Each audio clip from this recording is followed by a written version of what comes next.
everybody, David Wilcock.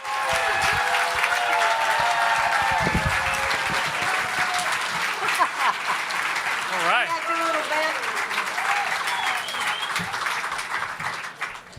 How's everybody feeling out there? Are you ready to rock and roll? I literally was just putting the finishing touches on this. So, but that's the best show, right? When it's like right up to the wire, the hottest intel fresh off the presses. No, I'm serious. There was a lot of stuff to put in there, and this was a very busy event, so I literally have not been sleeping. So I'm on pure cacao, which is, chocolate. What we're going to do here is get into a subject that is of such incredible significance that it could very well be, and I love to say this because it's always true. I mean, why would I do anything that isn't the most important thing of all time? I have a way of saying that, right? Every talk I do is the most important freaking thing I've ever done. I would kind of say that this is in that category, and the only reason why is that, this is stuff that is a really evolving discussion. And if you guys have seen this, I'm going to write an article soon.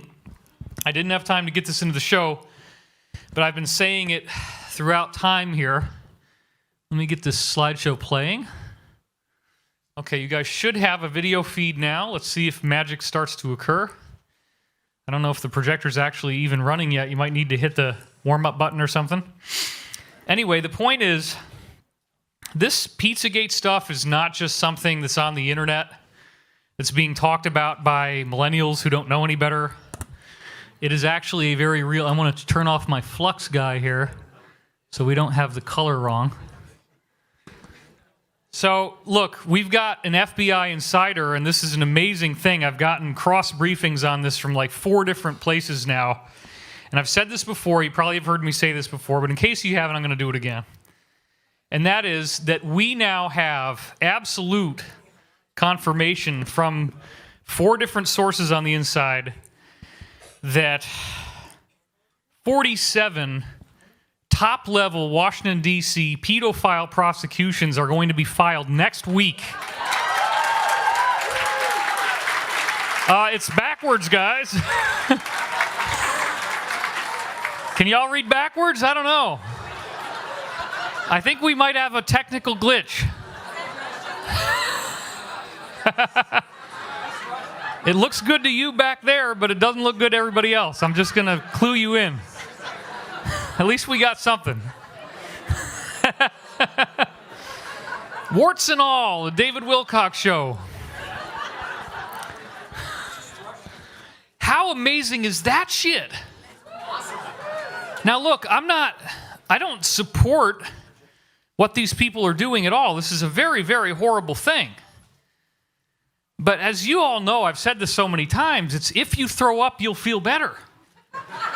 We can't change the fact that they're drunk. Okay, we can't change the fact that there's a sickness here.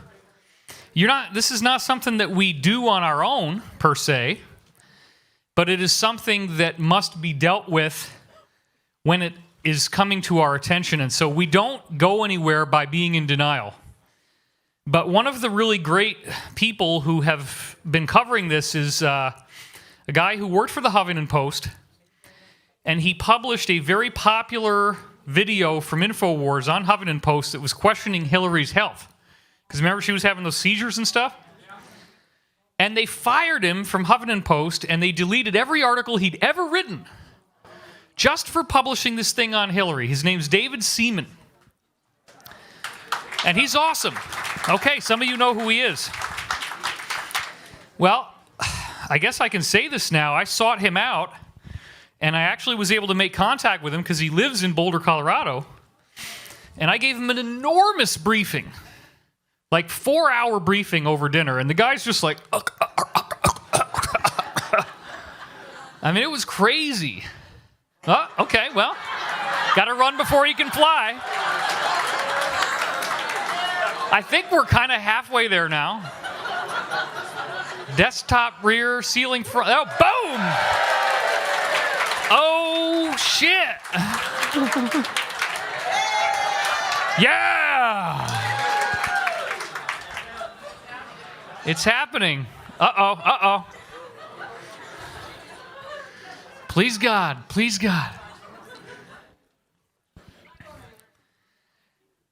So look, I told him, dude, I apologize because this stuff is so weird. And you're coming at this as an academic. You're coming at this as somebody who wants the credibility. And I'm sorry that the truth is so freaking weird. But it is the truth, dude. I'm sorry, dude, but like reptilian aliens exist. I'm sorry, but there's giants with elongated skulls and their skeletons have been found all over the planet. You can research it and you'll find out. The Smithsonian Institution would say, oh yeah, don't worry about it. We'll take care of it. Smithson is the guy that founded the Smithsonian Institution, high-level Illuminati member.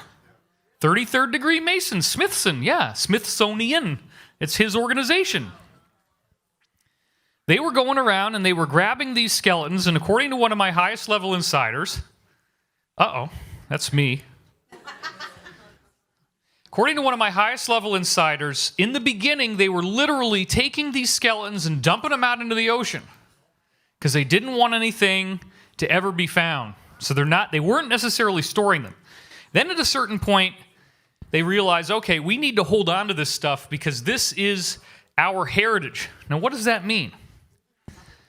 Well, that's what we get into this whole cosmic history of the Illuminati thing.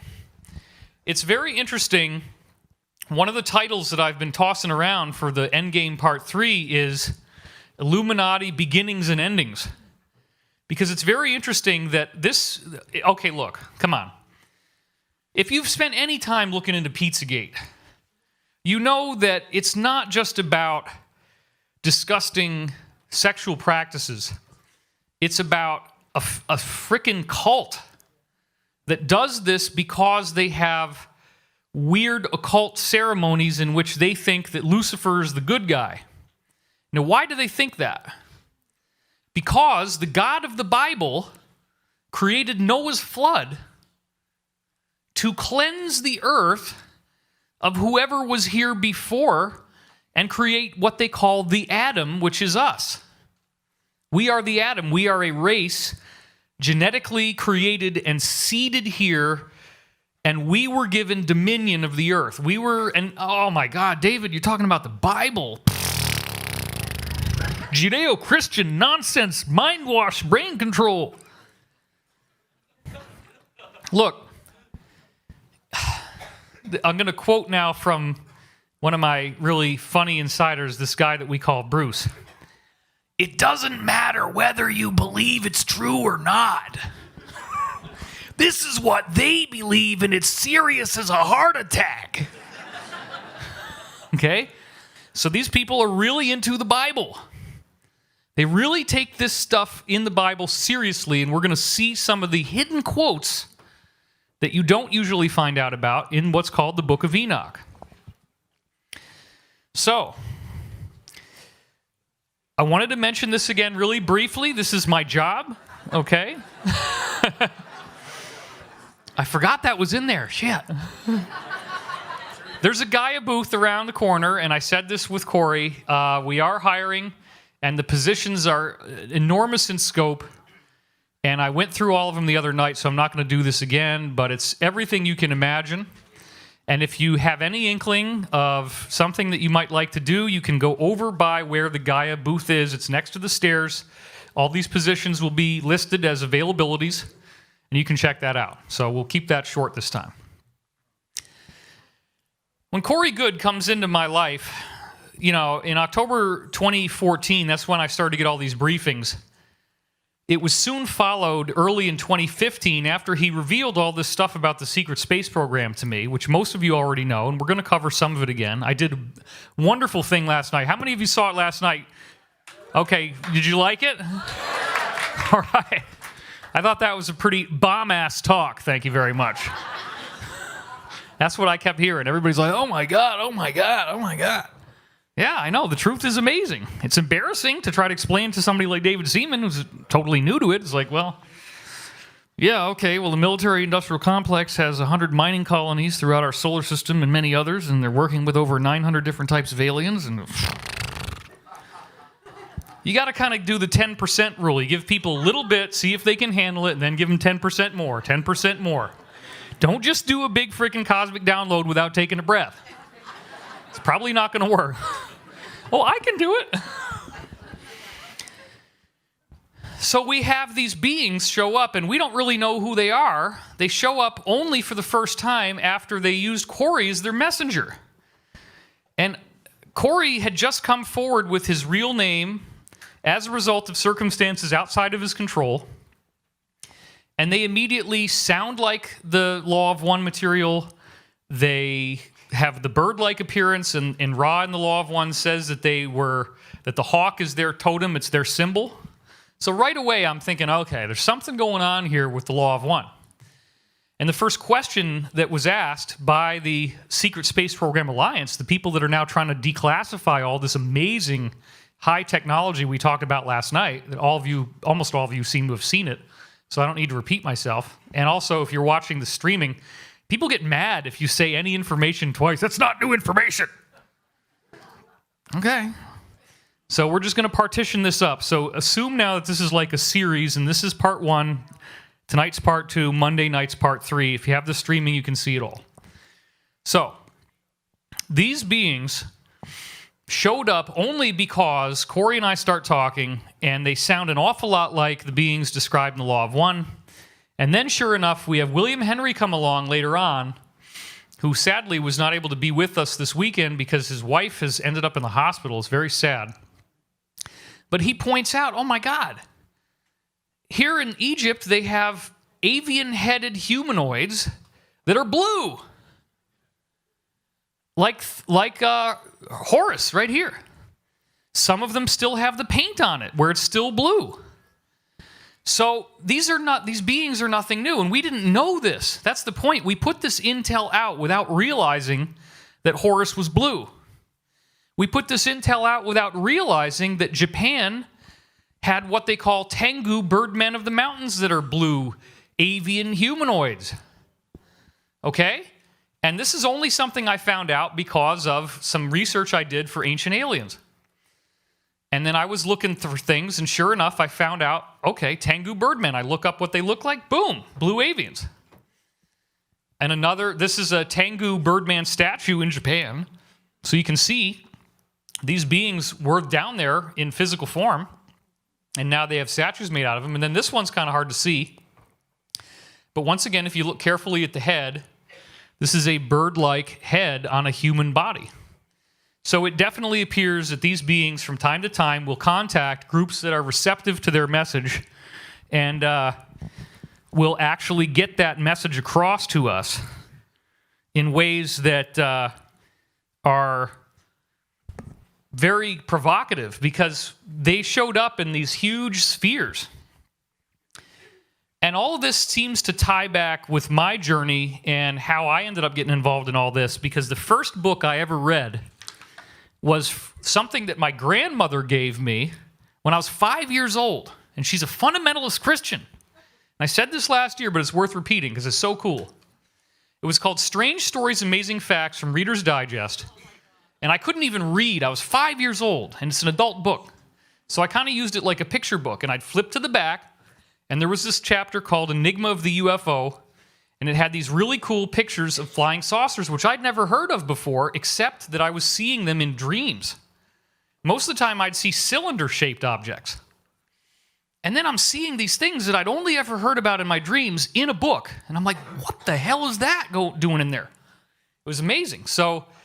But what even tripped me out even more was this article with Isaac Asimov as a co-author called Looking into the Future, and then this picture down here, commissioned by an artist, where they're depicting a base inside an asteroid with these weird dart-like stealth craft going in and out of them. Now remember, this book was written originally in like 1978. That's when I got it, somewhere around there. The original edition's 1978, was already in there by then. So something led these guys to postulate, and this is Asimov, right, a notable science fiction writer. Yeah, there might be asteroids with civilizations inside of them. Well, is he just a very original thinker? Apparently not. Apparently we have people on the inside who are aware that stuff like this is already in our solar system with habitation inside. Now, it doesn't have a nice big gate in the front like that. You actually fly through the wall. You fly through the crust because these ships can dematerialize. So you go in, but there may also be some that have hatches or something. You go inside, and you have a whole world in there, a whole civilization with people and water. Most of the moons we now know have liquid water inside of them. So this is pretty amazing because Asimov and Arthur C. Clarke are getting these little dribs and drabs of information, and they leak it through fiction. And this was how this all gets started. Now, the focus of the talk tonight is, of course, Antarctica. That's what you're here for. That's what has got our excitement right now. And this is one of the pictures. It's not really pyramids, but it's just a very cool couple of icebergs, which kind of sets the tone. This is taken in Australia, Antarctica. Woo! So we can see how beautiful it would be to travel down there. And it's not as cold as they lead you to believe. You're not dying when you're down there. If you go during the right time, the right season, you'll get these gorgeous, gorgeous sunsets. And this is actually a real picture. This is not photoshopped, of a yacht that was found underneath the surface of the ocean in Antarctica. Somebody didn't have very good luck sailing during the wrong time. And to me, this kind of sets the stage for the ancient architecture and the things that we might see once we get down there. Why Antarctica? Because Antarctica is where the founding fathers of the people calling themselves the Illuminati supposedly crash-landed when they came to Earth and became what the Bible calls the fallen angels. That's a very important point. They believe that the fallen angels are real, but that because the God of the Bible wiped out their people in Noah's flood, that God must be evil. Because this Adam, which is us, they call us the Adam, they think the Adam is wicked. And they think that they, with all their ancient knowledge and high technology that they crash-landed here with, that they are the good guys. So they actually believe that they deserve to rule the earth and that we are not worthy. And so when I explained that bit to our Huffington Post journalist, David Seaman, that's when he got it. That's when he really saw, okay, this is why these people are so sadistic that stuff like Pizzagate is actually happening. Because they see us as an invasion. Even though they invaded us, they believe that they have a right to the earth, that they belong here, and that we are the insufferable fools who shouldn't be here. So their cosmic history is very fascinating, and it all traces back to the planet Mars. This is very, very important, and I talked about this a little bit last night, so you're going to see a couple repeated slides from last night. Mars, apparently, and we're going to see this in a minute, NASA has now openly announced that Mars once had an ocean across half of its surface that was 1.5 miles deep. Liquid ocean. That's public record. Nobody's disputing that. Then it becomes really silly to think that you wouldn't have vegetation and even life because we know that there's microorganisms all over the solar system because we keep finding them in comets. So why wouldn't Mars have had any life? In fact, it appears, as I've said in other talks, biological life is written into the background of quantum physics itself. Quantum physics is not some algebraic gobbledygook of a bunch of letters and numbers and slash lines that you don't understand. It's actually a matrix that creates consciousness and life. And so we've gotten conditioned to think that science is this impenetrable thing that we can't understand, but it's very simple. The universe is alive. The universe is an organism. It's a being. It's a living, conscious being, and biological life is a feature that exists everywhere. It's everywhere. And one of the statistics that I gave on one of the panels today was from Sir Fred Hoyle and Chandra Wickramasinghe, where they studied the dust in a line of sight between our planet and the center of the galaxy. They looked at that dust. And that dust had some very strange characteristics. I said it a little bit wrong on the panel. It appears to be, and they can tell this by the way it reflects light, it appears to be made of particles that are 70% hollow on the inside. And these poor guys spent years trying to figure out what the heck could possibly be creating particles that are always 70% hollow on the inside. And they ran out of ideas. And then eventually, somebody got the idea, let's take a look at bacteria. And then let's freeze dry the bacteria. Sure enough, when you freeze bacteria, the water leaves its body, it becomes 70% hollow on the inside. Just like the dust that we actually see all throughout our galaxy. And that was only one of a series of data points where the actual light reflected off of this dust is freeze-dried bacteria. Okay, then the next question, where is all this bacteria coming from? It's coming off the solar wind. It's coming off the surface of stars. It's their exhaust. Holy crap. That means stars are life factories. That means they're chunking out biological organisms all the time. Remember, 99% of all the dust that we're ever going to see has the characteristics of bacteria. That's all there is life. And so they've already proven this, and they've said, look, it's only a matter of time before science accepts this because there's no other explanation. It has to be. And this is the guy that frickin' invented the DNA molecule, like figured out that it was DNA and how it works. I think he knows what he's talking about. So when you're faced with that kind of evidence that stars are literally busting out life, and we also know that they're releasing lots and lots of H2O, hydrogen and oxygen combining to make water. As I said in the new book, all the different moons and planets in our solar system, they're finding tons of liquid water. It's everywhere. Moons might look like they're dry, but they're actually covered with water ice and then dust. And you go below the surface, and in a lot of cases, it actually becomes liquid water inside these moons. So let's think for a minute about that space station that I just showed you. If you got liquid water running around inside a moon, couldn't you drill down to right before the water table, hollow out a cavity in there, and then tap the water table like a well and pump it up and have plenty of water for everybody to drink? And thus you could have hundreds of millions, if not billions of people living inside a moon and never have to come to the surface. So people are like, well, how's this practical? No, the water's already there. And we're only being told this stuff by NASA now, which all of a sudden makes sense. Like, you could actually have a lot of people live inside a moon. It's really, really amazing stuff. So if the sun is giving off all this bacteria, and they tell us, as you're going to see in just a second here, that Mars was covered with water, then it's almost impossible that Mars wouldn't have had life on it.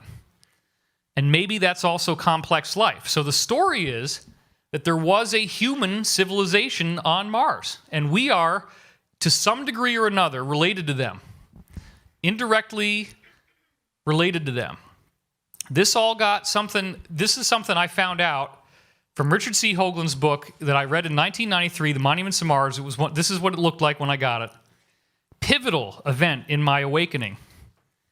And that's, gosh, how many years ago? 24 years ago now that I read that. He had given a presentation at the United Nations about that object, this face, which is a mile wide, definitely appears to be a humanoid-looking head, except that the jaw area is punched out on the face a little bit more than ours is. And then you have this weird thing where there's a city of pyramids next door. And although they're not all that obvious, you can see like the top one clearly has a right angle turn in it. The one to the left of that very clearly looks like the Giza Pyramid in Egypt from a top-down view. You can see that plain as day. There's some other bumps here that don't necessarily convince anybody, but those two in particular are stunning. And then you got the face, and he's got this arrow showing that, in fact, those pyramids are positioned so that the sunrise comes right in front of the face in the morning. You think that's an accident? Heck no. This was a ceremonial site on a planet, and this whole area, you notice how flat it is around those pyramids? And if you look very carefully along the banks of where the pyramids are, you see there's a little bit of an island. So this was all ocean. The face was out in the ocean, and then there was all this water there. Now let's look at it from a side view. You see the face up at the top right, the pyramids down on the left, and then on the bottom right, you see something else that very much looks like a pyramid poking up out of the ocean front there, because this was all ocean. So when we look at this thing, we see something that is so jaw-droppingly artificial. Good luck explaining this away as a trick of light and shadow, as the skeptics tried to do. It's just not going to happen. We've got something here that is totally amazing. And one of the things I didn't say last night that I wanted to say and I forgot, other than the fact that if you look at the 5 sides, it's not actually a pentagon. It's in the shape of a human being with his arms and legs out, like the Vitruvian Man by Leonardo da Vinci. You also can see, if you look at the left-hand side, there is a hole. And that's apparently where a missile attack went in. You see that black hole on the left? And then you see how there's this line that goes up from it. That's all the molten liquid material, because the bomb, whatever this thing was so intense that it melted and flowed out in a run. And then you look down below the guy's 2 legs, if you want to think of it like legs, and you notice there's a triangle going down. That triangle is right on the ocean front. And that is an area where potentially hundreds of thousands of people could be walking and looking out at the view. It's a nice, big, wide deck for observation that people could walk out on. And then you could, Hoagland has estimated that he calls this a potential arcology and says you could have had potentially hundreds of millions of people living just inside that. And sure enough, the intel that we get says that this society was very, very strictly hierarchical. And a lot of people on this planet were living in dire poverty and real starvation and pain. And then you had the elite, and the elite lived in that and a few other things. And a lot of it was also underground. Only the most wealthy people lived in this. This was apparently originally all crystal, and you could see out of it. And so obviously the people with the windows were the most sophisticated, the most wealthy. So Hoagland was also saying there's all these strange alignments between the objects on the surface.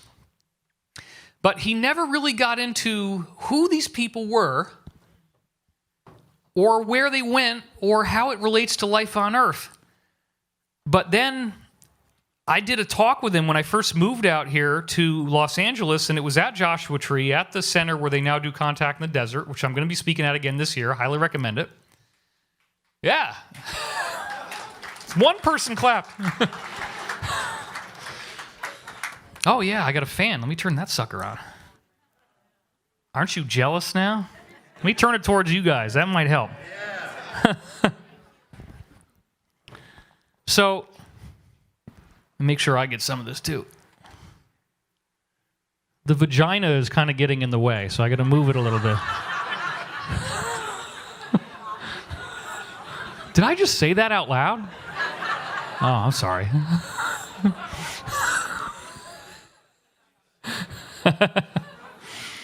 So anyway, Hoagland really didn't understand this, but I end up going to this conference, and I do this amazing talk, and this guy comes up afterwards, and he throws his arm around me. This is the guy we now call Bruce. He says, "You're about 75% correct." Okay. What's the other 25%? He said, "Treat me to dinner, and I'll tell you the whole thing." Okay, cool. Yeah, I'm always ready for new intel. It was only in 2013, in August, that or maybe it was even 2014, actually. Yeah, I think it was. That he gave me what he called an authorized disclosure from the U.S. government, saying that they wanted this information to get out to the public, and now is the time. And the information was that the people who lived on that original planet, which wasn't just Mars, it was also a super Earth that was much bigger than our own Earth, that blew up and turned into asteroids between Mars and Jupiter. That was a planet. That's what all those rocks are. He said these people were originally 70 feet tall. So what you're seeing, if you look at that little bitty guy down there next to his right ankle, that's our height. Everybody's poking up. It's dramatic. It's a moment. This is high drama. That's us. So if you can imagine what would happen if we saw little elves or gnomes or sprites, pixies, that's what we would be like to these people. But think about it. If you're on a big planet and that's the size of your body, you don't think it's anything strange. That's just who you are. So what this guy Bruce ended up telling me in the authorized disclosure is that there is junk all over the place. It's all made out of this very advanced crystalline material that they've analyzed, and it's actually aluminum that's transparent. And you got these big rooms that are tumbling end over end in space in the asteroid belt and in Saturn's rings and all kinds of places that are rooms built for people 70 feet tall to live in. And they're still there right now. And as soon as you get into these craft and you go out into the solar system, you find them everywhere. And that's what the Cabal, the Illuminati, call their progenitor race, because they believe they're the descendants of these people. So sure enough, the rings of Saturn have all of this debris in them. Bruce's idea was that there was a ring that they were developing around the planet that got blown up. And Gonzalez, which is Corey's guy, said, no, it's not that it was a ring, and I need to correct that for the record. He said that it was actually the result of other pieces of architecture that got blown up in this big disaster. So, the planet was destroyed, and the way that it was destroyed, according to all the different intel that we have now, is that there were certain moons in our solar system, very ancient, that had enormous weapons capabilities built into them. The people who were here that are called the ancient builder race that were here a really long time ago, over 2 billion years ago is what they've dated it to be. That's the people that built all this stuff originally inside moons and built these crystal obelisks and crystal pyramids, and then they were emulated by the progenitors. The progenitors copied that technology and did more of it because they thought these people were the gods.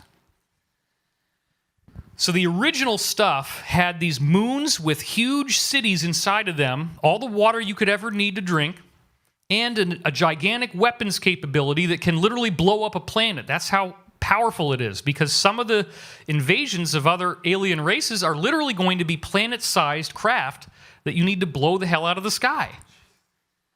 Well, doesn't this sound familiar? It's like every frickin' Star Wars movie has the Death Star, including the new one, Rogue One. Death Star, planet killer. The death of a million souls. I just felt it. Yeah, because they have, according to Pete Peterson and other insiders, the records of this catastrophe have been preserved, and they're still in the Vatican Library. They have books that go back to before this planet was destroyed that are here on Earth now. It's stunning, stunning stuff. So these rocks are all over the place between Mars and Jupiter. And one of the things most people don't know is that there's also 2 more big areas of asteroids called the Trojans, which just so happen to be in this very curious triangular tetrahedral relationship to Jupiter. If you can see that, that's the result of sacred geometric energetic forces. So you see how there's 2 strips of asteroids in the largest circle there? And that you could put a third one over on the other side? Nobody's been able to explain with conventional physics why these asteroids are gravitationally captured in a triangular relationship. And that gets into a whole other discussion that we're going to do on Monday about the geometric fields. We're not going to get into that right now. But when this thing blew up, when this planet blew up, the debris struck the other planets and caused tremendous damage through our entire solar system. This civilization of progenitors, they had settlements on moons and planets all over our solar system, including some stuff on Earth. And when this thing blew up, the only real aspect of their civilization that survived was on the moon. Now, originally, Bruce was telling me that the moon had orbited around this super Earth, but he's since said that there's new intel that's changed that, because you have whole teams of scientists working on the inside in the space program, the real space program, studying all of the information and trying to draw conclusions. The new conclusion, which again is different than what I said 2 years ago in the video that you now can see online called the Ascension Mysteries, the new conclusion is that the moon was parked around the Earth after the destruction of the dinosaurs. And they now believe the destruction of the dinosaurs was deliberately done because the Earth was going to create intelligent reptilian life that would have been very nasty. So by putting the moon around the Earth, you take it from being a desert planet that makes reptilian humanoids to creating seasons and a lot more water and a lot more rainfall, which creates more of a mammalian type of human thing to form. And there's going to be oceanic planets where there's hardly any crust, and then you get these amphibious life forms. So all of the different types of creatures that we see on Earth now in our animal and bird and fish kingdoms, any one of those types of beings could become human depending on the planet. It all kind of starts the same way, but then depending on the conditions and what succeeds, you get a humanoid-looking being of different types, including avian type of humanoids. That's an important point. But around here in our little neck of the woods, everybody tends to be human, so they apparently wiped out the potential or maybe an existing reptilian race on Earth that was starting to form. That's some of the intel tells us that they actually did become intelligent, even though they still look basically like lizards. And they were wiped out, and the moon was placed around our Earth. Well, here's the weird thing. This is now, we're getting into 62, 65 million years ago. The moon was this incredible piece of technology that has, and I've heard this from more than one insider, including Bill Tompkins, 10,000 floors worth of rooms inside, all the way around. Now, it depends on what part of the moon you're looking at. Some areas have more floors than others, and it has to do with how much raw material there is that they can make technology out of, that they can do through mining. They have these little intelligent nanites that do all this automatically. They just build as much as they can whenever they find the material. So the moon was what they call a used car. And it's tongue-in-cheek, but it's true. Our moon was a super advanced technology cloaked as a regular object that can transport an entire planet worth of beings, of life, of plants and bacteria and fish. Some of these 10,000 floors are all ocean water with all kinds of ocean creatures in them. You got mammals, you got chimpanzees, whatever the heck else, like that kind of stuff. And it gets dropped off from that moon. It's like a Noah's Ark. And then it gets seeded on Earth. But the moon was broken down, and so this was the last time that it could be used. It was on its last voyage. It had probably been used for hundreds of millions of years. And the propulsion system was kind of worn down. It was really on its last legs. So they parked it around the Earth, and that's where it now stays. But after it dropped off all the seeds to make us, that's when apparently we were seeded. That's the conclusion now in the research. So this gets really strange because the people who survived this catastrophe, there was only a very small number of them, and they survived by having been living inside the moon in these 10,000 floors. But the problem, as I've said before, if you've seen my other talks, is that the moon was so badly battered with debris, even though it's over by the Earth, asteroids hit it so badly that all the people inside were dying, and the gases were so bad they couldn't clean it up. It was a horrible mess. The only option they had was to use the technology available and retreat to the surface. And this is where they start to build, again, emulating their ancient builder race gods. They built domes, pyramids, obelisks out of this transparent aluminum crystal.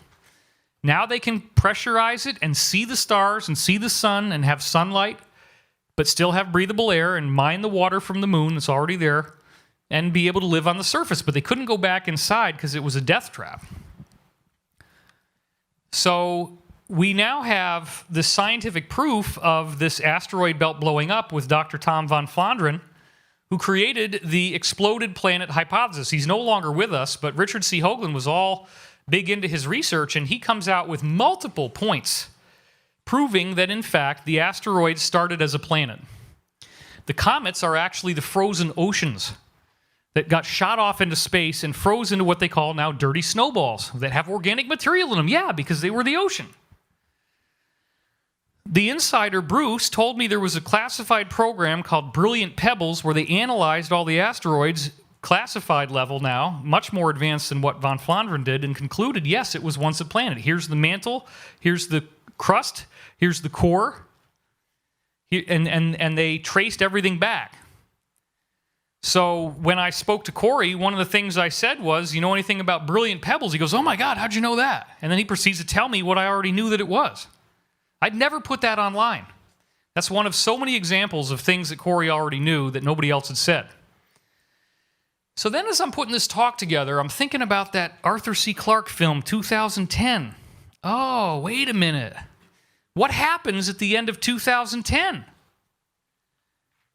Jupiter, after this weird alignment, right, it has to do with a special event, Jupiter blows up. And one of the ships dies, but the other one survives, and they escape the explosion to be hurtled back towards Earth. Doesn't this sound familiar? It's the history of the pre-Adamites. It's the history of the Illuminati, fleeing an explosion around Jupiter, which we see at the end of this movie, where Jupiter literally gets consumed. This is all shots from the movie. The ship gets sent back to Earth. Jupiter explodes and becomes a second sun. And it's got to be a coincidence that if you read the book 2010, Arthur C. Clarke says, oh, we had to name the new star Lucifer. Really? You had to? Okay. Lucifer, right. So we go out there, and Corey was sitting right the heck over there, and he's on camera, and that was before anybody knew who he was. You can see him in the video. Shortly after this is when all the Blue Avians stuff happened. And we leaked all this information that I just gave you in a distilled summary form. And people got really, really mad at him because they thought he had leaked it to me. But most of the stuff that I just told you, he didn't tell me. I heard from Bruce and other insiders.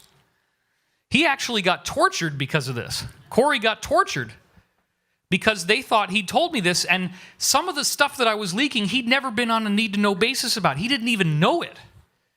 But they knew that it was right, and that's why he got tortured. One of the things that they were so mad about was that I spoiled the surprise of things that they were going to leak to us on their schedule. And I was talking about weird ruins out there in the solar system. So we spoiled the surprise, and sure enough, I did this talk same weekend that we usually do it, right before Valentine's Day. Not even 2 weeks later. And so Corey gets tortured, and he said, we spoiled the surprise. They were about to come out with stuff that was going to give the same information that you told us, but in little dribs and drabs. Less than 2 weeks later, they announced this very strange artificial glowing structure on Ceres, which is a planet, almost a planet-sized object in the asteroid belt. So there's the Earth on the left, the blue one, and there's Ceres on the right. So it's pretty large. And sure enough, there it is, February 26th, less than 2 weeks after I was on this stage saying stuff that got Corey tortured. NASA sees bright spots on the dwarf planet in our solar system. And they make all these leading statements about how no matter which way the moon turns, they're always bright. So what do I think this is? I think you are looking at the rooftop of an underground civilization that has light. And that's the ceiling which emits light, probably from some kind of crystal material. That's why, no matter which way it turns, it's always glowing. And it's just that the dust blew off and they didn't bother to clean it. They didn't cover it up. That's probably a very thriving, active civilization that's still there now because there's all kinds of extraterrestrial colonists in our solar system, not just humans. We have way more population in our solar system than we realize inside these moons. And this is a Hubble Space Telescope image showing the bright spot before they could really get the sharpness that they just gave us in 2015 And sure enough, no matter which way it turns, it's always bright. Just like we would expect with one of those underground bases. Linda Moulton Howe points out, oh, isn't it weird that immediately to the right of these bright spots is a frickin' hexagon? You see that? That geometry shouldn't be there. But it suggests, again, the presence of artificial structure. Something that was built. Then, a week and a half later, they announced that Mars was covered with liquid water. Oceans that go 1.5 miles deep. Setting up the story, you see. And again, Corey got tortured because I spoiled the surprise. This was a huge announcement, and yet the media just kind of plops it out there once, and then nobody talks about it. We forget that you ever saw this. No, what we're going to do is we put the pieces together. We make an investigation. The lost ocean of Mars. This was totally real. And then they announced that they're going to orbit Ceres, the moon, with a satellite called Dawn from NASA. And if they had needed to, they could have done ancient builder race disclosure with this probe. They had it in place because they always have multiple backup plans. If this one doesn't work, we'll do this one. If that one doesn't work, we'll do that one. So this was one of the backup plans if they need to do disclosure, which means if something like Pizzagate had happened back in 2015 and they need something right now to throw off everybody and have a distraction bigger than 9/11, that would do it. You say that that glowing thing is actually the roof of some kind of civilization under the surface of the moon. You think that would distract people? Absolutely.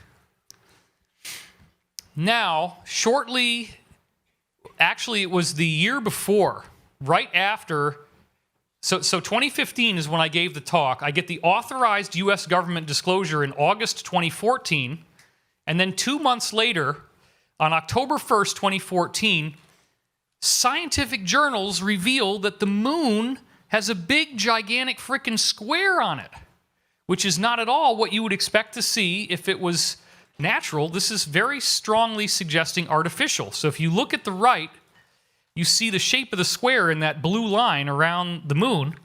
And if you look at the left, you see that all you have to do is look at the surface of the moon and then tilt it a little bit down from where we normally see it. And they've never done this before. They obviously saw this with Apollo, but they don't show us that there's a square there until 2014. Many years after Apollo. They knew this was there.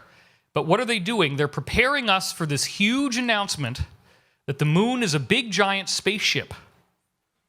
Because this doesn't just happen. This is very frickin' strange. Shouldn't be there. Strikingly geometric shapes hidden on the moon's surface, and here you see red lines outlining where the square is from the angle that we normally see the moon at. And there it is tilted, and you can really see the square. So now what's happening is that there's a skin on the surface of the moon that's not that thick before all these rooms are down there, but then there's a geometric wireframe structure, if you will, of rebar that's holding the thing together, and it's a cube. So as asteroids hit the moon, it bounces off the skin on the surface, which is hollow. Remember all these astronauts that they hit the moon with things and it rings like a bell because it's hollow? Yeah, the surface is hollow, and as it moves, you get the image of the underlying geometric structure that holds it together becomes visible. They only allowed us to see this 2 months after I got my authorized U.S. government disclosure from the Alliance. You think this is a coincidence? I don't. And then I go and I look and I see, wow, the very next day after they announced this, they're comparing it to another square that is seen around a moon of Saturn on the bottom of the pole called Enceladus. The moon is called Enceladus. The south pole of Enceladus has this square on it, and that's on the right. So these two images that you see on the left are the square on the moon, and then the one on the right is the square on the bottom of this moon on Saturn. Another square geometry. What the heck is going on? Well, I'm saying to you, that's a city on the bottom of Saturn's moon. And then here's yet another one. One of the words they used for this, they call it the Procellarum Rifts. That's the name for the square formation. And that one, really, you can see nice colors. And it's interesting, isn't it, that the colors they picked suggest continents with green and oceans, right? Almost implying that the moon is alive or that the moon was an ark for life at some point. Very interesting stuff here. Then we also see this, and I went through this in the book, that this weird asteroid that's been orbiting through the asteroid belt and around Jupiter and Mars, called Eros 433, has what NASA openly is calling square craters from 2000. Now, does that look like something that would just naturally have happened? No. It fits exactly with what we're seeing here on the moon. Square craters means that somebody dug out a square room and it gets hit by asteroids and then the roof falls in. So here's another shot of the moon with the square, where it's purple now. You really can see this is all the structure underneath that's causing this.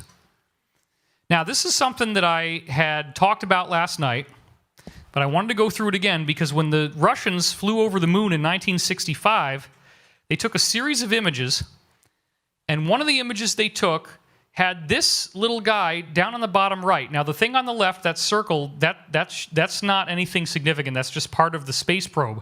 But on the bottom right, it's very hard to see here, but when we zoom in on this thing, on the bottom right, there is actually a dome there. Look at the next slide. I'm going to zoom in on it even more.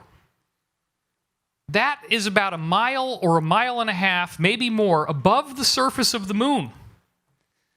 And you can see that it looks transparent, and it looks like a pyramid, a flat-topped pyramid. And then the skeptics say, oh, it was just a camera mistake. No, no, no. Then just a few rotations later, a few seconds later, a few minutes actually, it takes another picture. Now the dome is out of view because the moon is rotated a little bit, but there's this tower that shows up along the right-hand side. Oops, we're a little bit out of frame there. Let's go to the next one, then you'll see it. This tower is miles above the surface. It's there right now. Now, that could be some of the stuff the progenitors built that's just still sitting around, or it could be something a lot more recent. We don't really know. But the point is, don't try to tell me, in light of all the other evidence I've been giving you, that this thing is just a camera mistake right after the other camera mistake that also happens to look like a pyramid, whereas this one looks kind of like an obelisk. You're seeing something real. So then we got 4822, this frame where you order it and it's black. But Hoagland keeps ordering it again and again based on an anonymous tip, probably from this same insider, Bruce. I have to check with him on that, but I believe it was him. They keep ordering it, and ultimately, this shows up. Now, NASA did release this picture, but they crop off some of the part on the right. And so we looked at this area here, and we said, boy, isn't that strange, because it looks like there's some square craters down here, and there's a square crater up there, and it looks kind of like there might be some pyramids there. Maybe. I don't know. But then over on the right-hand side in the dark area, if you zoom in on this image and you really get in there, you can zoom right in, and sure enough, here is this thing on the surface of the moon. Now, don't even try to tell me that's natural. Oh, that's just a bunch of boulders. No, no, no. This is a base. So that was hidden away in a secret file that NASA kept under this code name 4822 so that the archivist would know not to give the right picture to anybody who isn't on the inside. But then after 20, 30 years, it gets forgotten about. The archivist loses their job. The new person wasn't trained on this. You ask for 4822 enough times and you suddenly get this. Then we also have this guy, Ken Johnston, a NASA engineer who was ordered to destroy original prints from the Apollo missions. And here he was speaking at Hoagland's press conference that was filmed by Russian television. The American press didn't do anything with it, even though it was right in the National Press Club in Washington, D.C. Typical, right?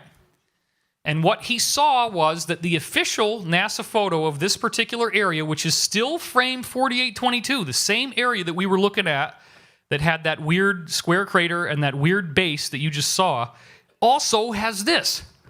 The official version here on the left, you don't see a dome on that little white outcropping, but then on the right where the arrow is pointing, in the real version from Ken Johnston, before it was airbrushed, you see this bullet-shaped dome sitting on the surface. And that is probably one of the ruins from the original pre-Adamite civilization, where after their planet blew up, and we now know from all the research, it happened 500,000 years ago, 500,000 years ago. That's when the cataclysm occurred. That's when the planet blew up.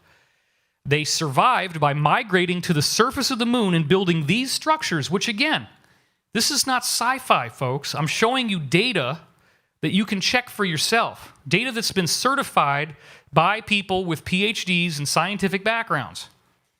This stuff is real, and it's the ruins of these pre-Adamites who ended up ultimately crashing to Earth. Then we have these gigantic, weird glass ruins. Now, the normal NASA photo up on the top left, you don't really see anything, and there's Edgar Mitchell walking on the surface. But then all you got to do is do a little bit of curves in Photoshop, a very simple image adjustment, and look at the bottom right in particular. You can very clearly see the glass, and it is gigantic. We're talking about something that is enormous in size. You can actually even see the reflections off the glass inside on the bottom right. And this was an image from a paper that Hoagland and I co-authored when he did his Russian press club thing in 2007. I was blown away when I saw this. That is such stunning evidence of glass above the surface. What else could you explain this with? I mean, please, somebody try to come up with something, because you got to not only look at each one. The skeptics will try to drill in on one and say, well, you know, it's just da-da-da. But then when you have like 50 of these things, when the moon's a big square, when you've got a dome sitting on the surface, and then as the moon rotates, you get a pyramid, and then you get an obelisk, and they're huge. You think all this is a coincidence? Of course not. Then we got this one where the sun was kind of setting over the edge of the moon, and it catches the glint off of these shattered glass ruins, and you can actually see the shards poking up off the surface of the moon. All you got to do is enhance the image a little bit, which we've done right here. Now, as I showed you last night, Hoagland found a crashed ship on the surface from AS-15, 9625, and 9630. And this is very compelling, because when you take these two images, you see there's like a hole in there, and that hole was probably made by this ship when it was shot and crashed into the surface of the moon. Because we know there was a terrible, terrible war. And this is very likely an escape ship that they were trying to get away from the moon when they were shot down. You take these two images and you use certain image adjustment software, and you create what's called a composite image. And when you do that, check out how perfect the ship looks. And I didn't have a really good screen last night, so if you guys were here, now you're probably really getting this for the first time because it wasn't very clear before. I actually said, look, you guys, I will pay for the rental. Just please get us a screen. So now we actually can really see this very well. So that is a normal process that you use to enhance something like a picture of the Bahamas. If you took it from a high altitude, you take two images, you composite them, it becomes sharper. This is normal. It's nothing bad. People do this all the time. You composite those two images, and now you get this really nice, sharp thing, and that does not at all look natural. That looks like a crashed craft on the surface of the moon. This is when they were trying to escape, and a lot of them got shot down because they were in a war. And then another one that showed up in 1968 was the Blair cuspids from some of the early photographs. NASA has distorted the original images. This is the only one that actually survived that censorship, and it was from Ivan T. Sanderson's Argosy magazine. You can't really see it too well in this picture, but there's a big obelisk up there at the top, and it becomes much clearer in this image. Now that, if you look at that shadow, just look at the top right one. Look at how long the shadow is, and look at the fact that at the bottom it comes up to a triangular tip. Exactly like what you would see the shadow from an obelisk as looking like. And then you see other smaller obelisks, including three that just so happen to be in a pattern called an abaca, which is the same geometry of the three pyramids of Giza. Well, wait a minute. Maybe the pyramids of Giza were built to emulate this. Or maybe they were both built to emulate, as Robert Bauval has stated, the belt stars of Orion. It's very likely that's what it is. Then you can see on the left, there's another obelisk over there. So this was public knowledge, and the Russians actually depicted it as a series of obelisks in this image here. And then a comic book comes out 2 years later called UFO Flying Saucers, issue number 2. And sure enough, they write a little thing about UFOs on the moon and the actual obelisks. My colleagues and I believe they may be some kind of obelisk completely different from anything else on the moon's surface. You can see that they based it off of those Blair cuspids. This is part of what NASA was doing. They seed the knowledge into seemingly entertainment-based things like comic books, movies, television shows. Oh, you just read that comic book. Oh, you just love 2001 or 2010. No, or Star Wars. This is how they do it. And then they're actually showing the obelisk is something that's energized and that's captured all this space junk. There's all these broken out spaceships orbiting around this thing in an anti-gravity field. So it's very interesting. And it's an obelisk.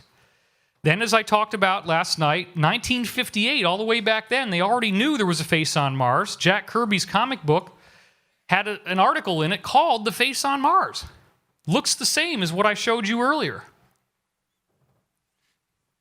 Am I overwhelming you guys, or are you like totally into it right now? Let me know. What do you think? It's a lot to take in, right? People say, oh my gosh, the David Wilcock talk's like drinking off a fire hose. I apologize if it's a lot of fast intake, but I mean, you guys want a lot of information. Oh my, everybody comes up to me and says, so much information, so much information.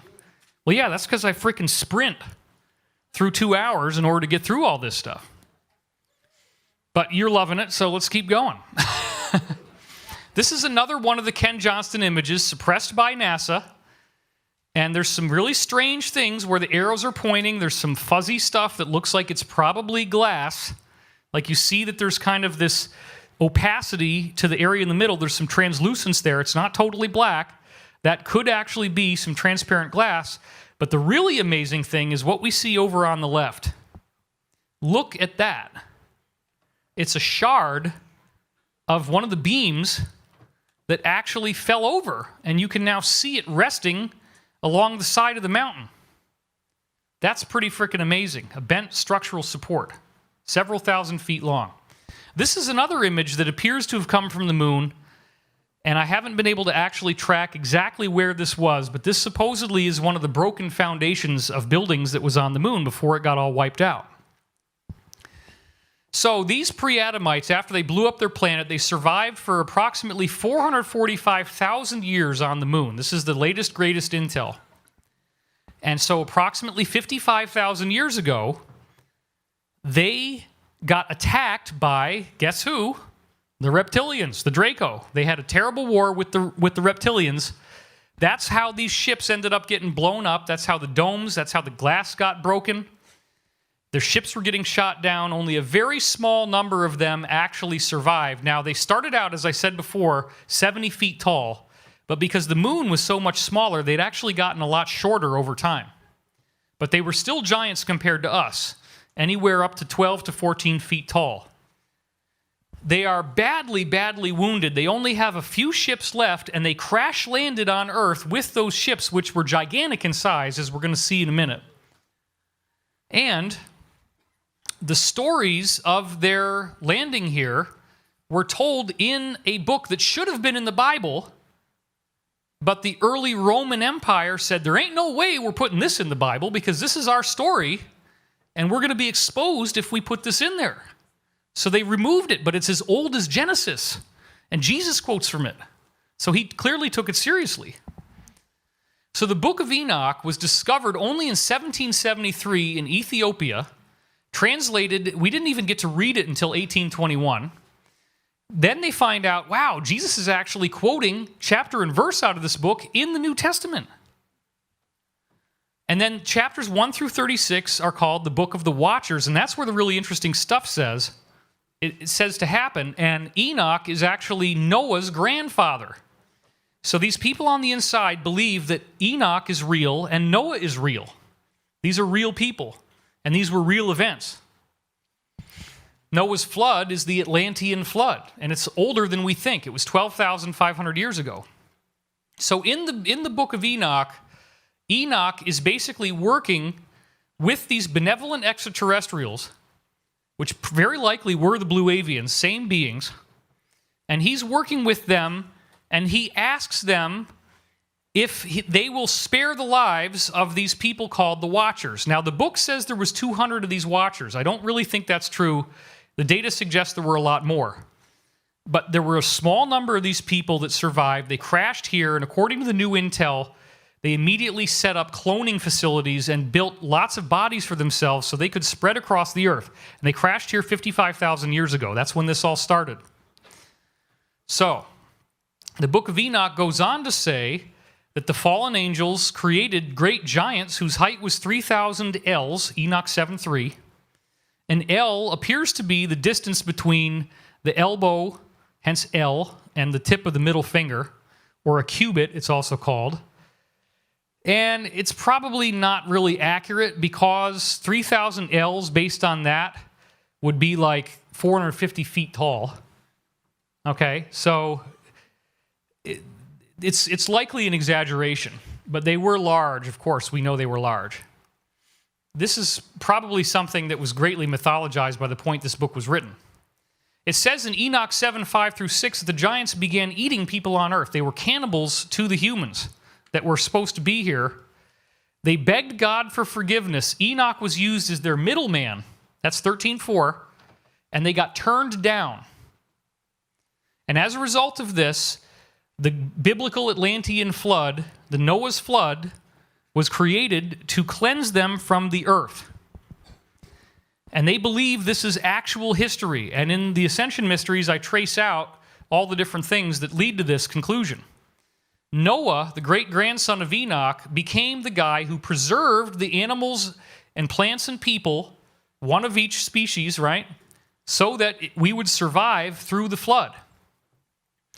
And this very likely is some kind of extraterrestrial craft. The Noah's Ark is kind of an allegory of a much more advanced object, and it just becomes a boat in this story because it's been rewritten and rewritten and rewritten, and people kind of missed the original point.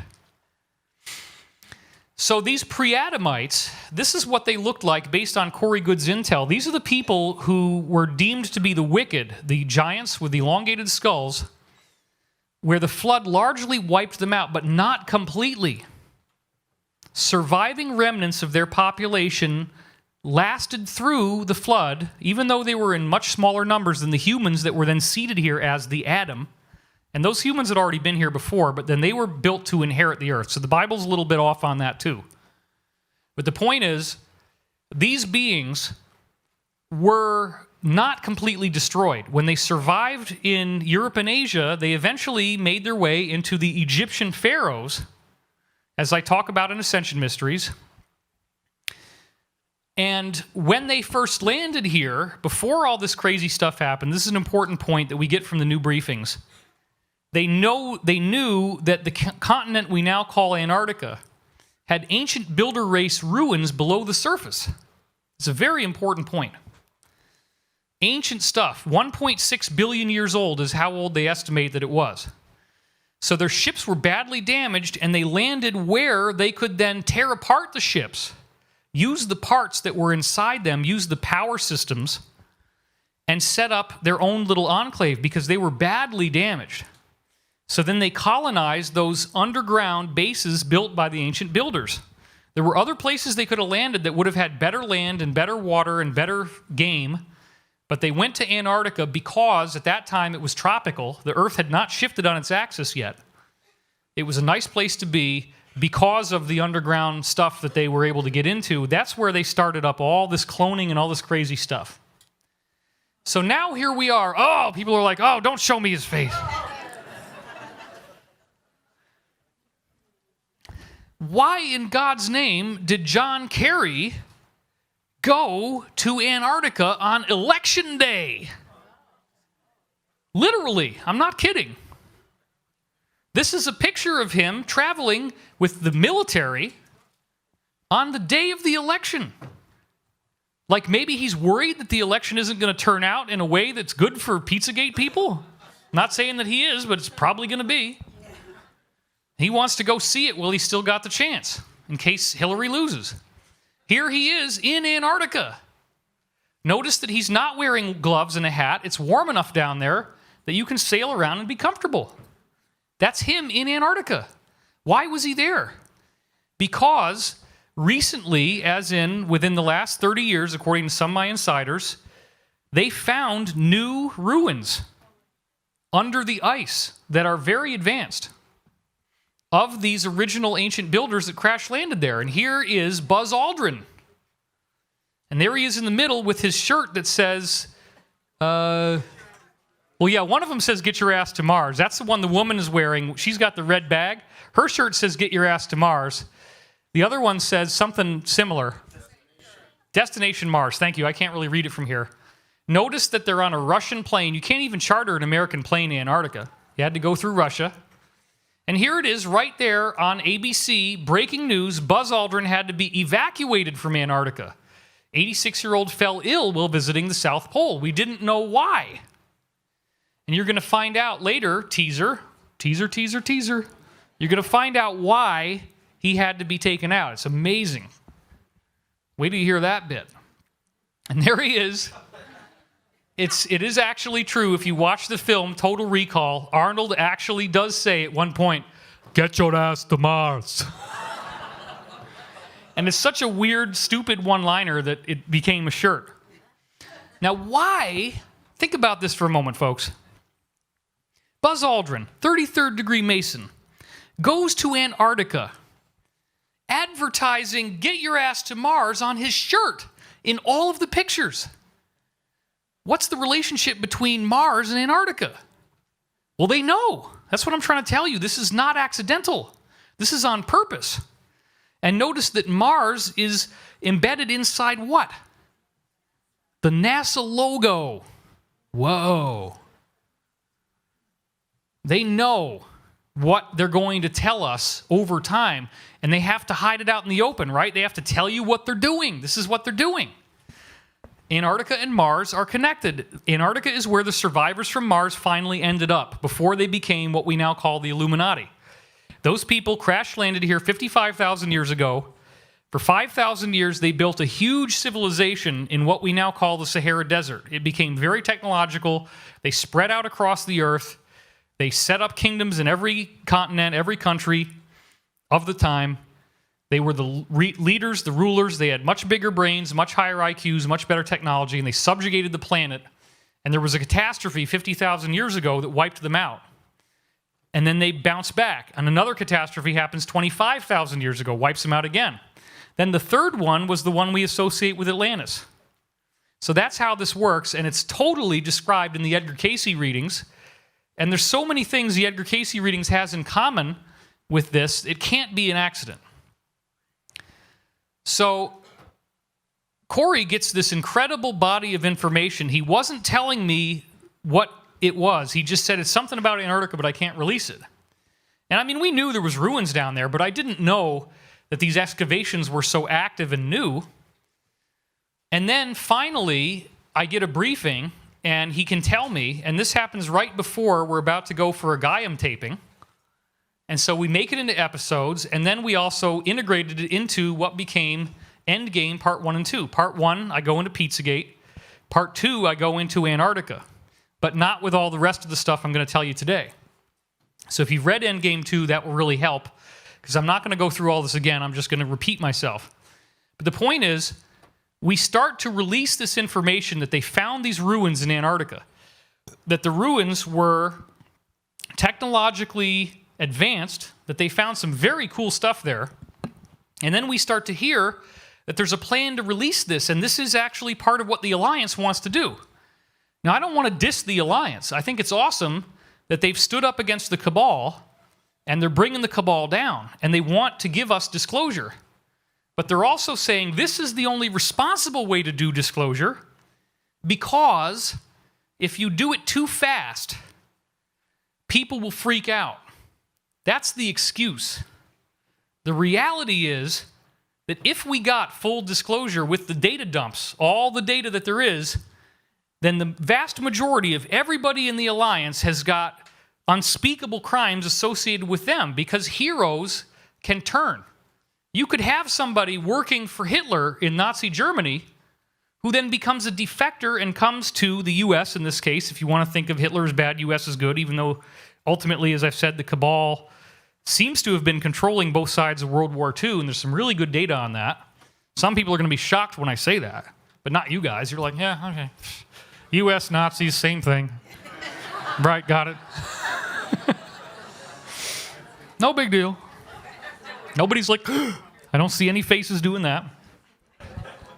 So let's just go with this nice Victorian paradigm of U.S. good, Nazis bad. You have a defector. You have a Nazi scientist, and he gets compromised. He's part of that regime, and now he's a hero. He's a whistleblower. He comes forward.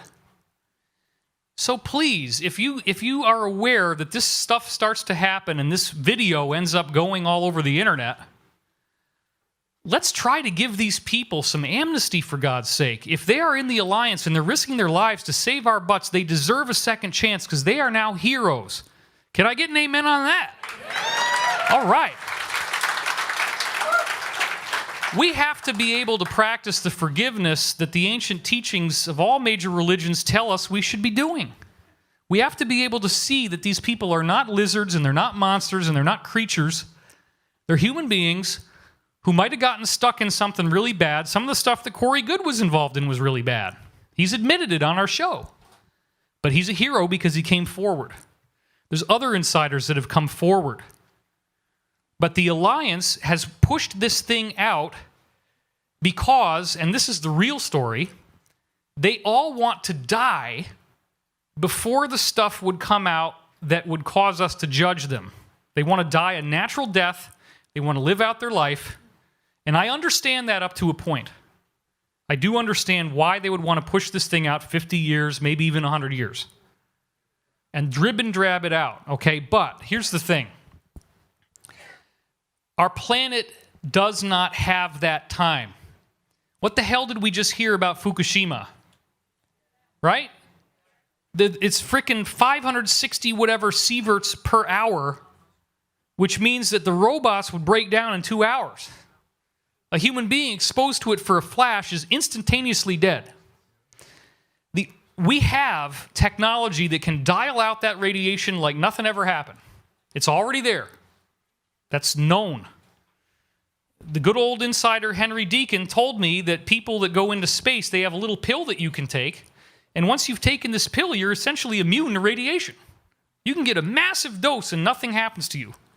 They have these very thin coatings that they can put on the outside of ships, even including our own NASA space probes. They had them too, because otherwise those guys would have been hash browns inside there, literally. That's why people say, oh, we never went to the moon. And one of the reasons, radiation from the sun would cook you if you don't have the atmosphere. Well, yeah, that's true. But what they don't know is that it was coated with this special polymer that totally shields radiation. So we have the technology. So look, you guys, I understand and I get it. You don't want to have embarrassing information. There's going to be a witch hunt. You probably will have to be, if this does happen with full disclosure, okay? You guys are going to have to end up going somewhere that you're safe from the torches and pitchforks of the masses. I get that. And I apologize because people will be like that. They're not going to like what they hear. But I will be one of the ones supporting you as heroes and saying that you deserve clemency. And this audience also, as you've just said, how do you feel about them being heroes if they're going to save the planet for us? Absolutely. They need our support. They need to see that we're not going to see them as creatures and monsters, that we're ready for the truth, even though it's going to hurt. And this truth is something that they very much know to be true. So we get this briefing from the Space Program Alliance because people at that level, where they've got all this really advanced technology, they want the whole disclosure to come out. And that's what we're fighting for. I believe that we will heal from this, and when these people in the Alliance are kept in safety, that they can eventually be forgiven and brought back out, and we're not going to try to kill them. Because the things that we're going to get as we get full disclosure will quickly make us capable of forgiveness. Because imagine if instead of having to drive home tonight, you just portal back home. If you have a little pocket portal, boop, off you go. That really didn't sound good. I promised I wasn't going to do a dick joke. That's 2 of them. Wow. It's hot in here. Can you imagine being at home, having a portal device in your home, and getting to travel out to a base on Pluto and come back in time for dinner? And get to meet all your cool new friends who are ETs. And get to see things that are so spectacular that you're literally shedding tears in amazement at what you're looking at. If we get to that point where you have a materializer in your home and you think about the best meal you've ever had in your life and you hit the button and boom, there it is, perfect. And it digests into pure nutrition in your body, cleans your mouth as you eat it, and leaves no waste products behind, and you don't get fat, you don't lose your teeth, you actually gain dental health, I think we'd start to feel a little more forgiving. If you got anti-gravity and you have your hoverboard that's a real hoverboard, not the frickin' thing that blows up under your feet. We saw this guy smoking weed on his hoverboard. It's true, it actually did happen.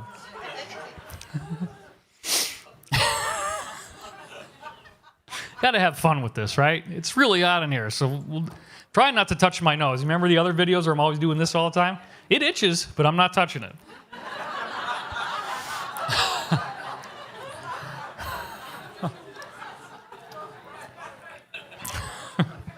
People say, oh, David's on cocaine, man.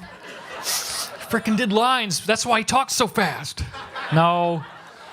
It's blisteringly hot in here, okay? Even up there, you can feel the heat. It's like it just radiates down from the ceiling.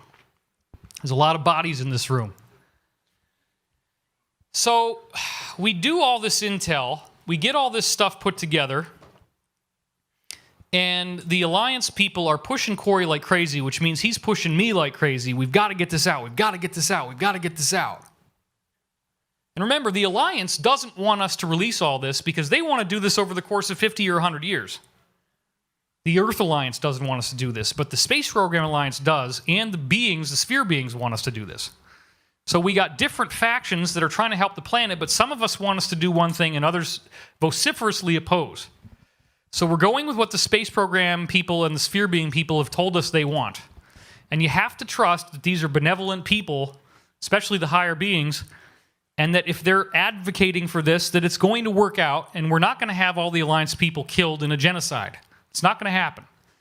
Once you have that technology, once you have anti-gravity, once you have a car that you can fly through the air, point and click, you never have a car accident again, you can go anywhere you want, you can travel all over the cosmos, you can see incredible ancient ruins. If you want to, archaeology is probably going to become one of the most common jobs people take on, right? Because we're not going to need money. You're not going to need to work a job. You're going to do something because you love it, because you're passionate about it. Isn't that awesome?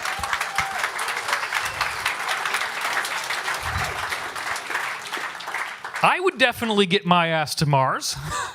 I want to see those pyramids. I want to see that face. I'm going to put on my spelunking hat with a little light on it and a pick, and I'm going to be in there frickin' looking for stuff.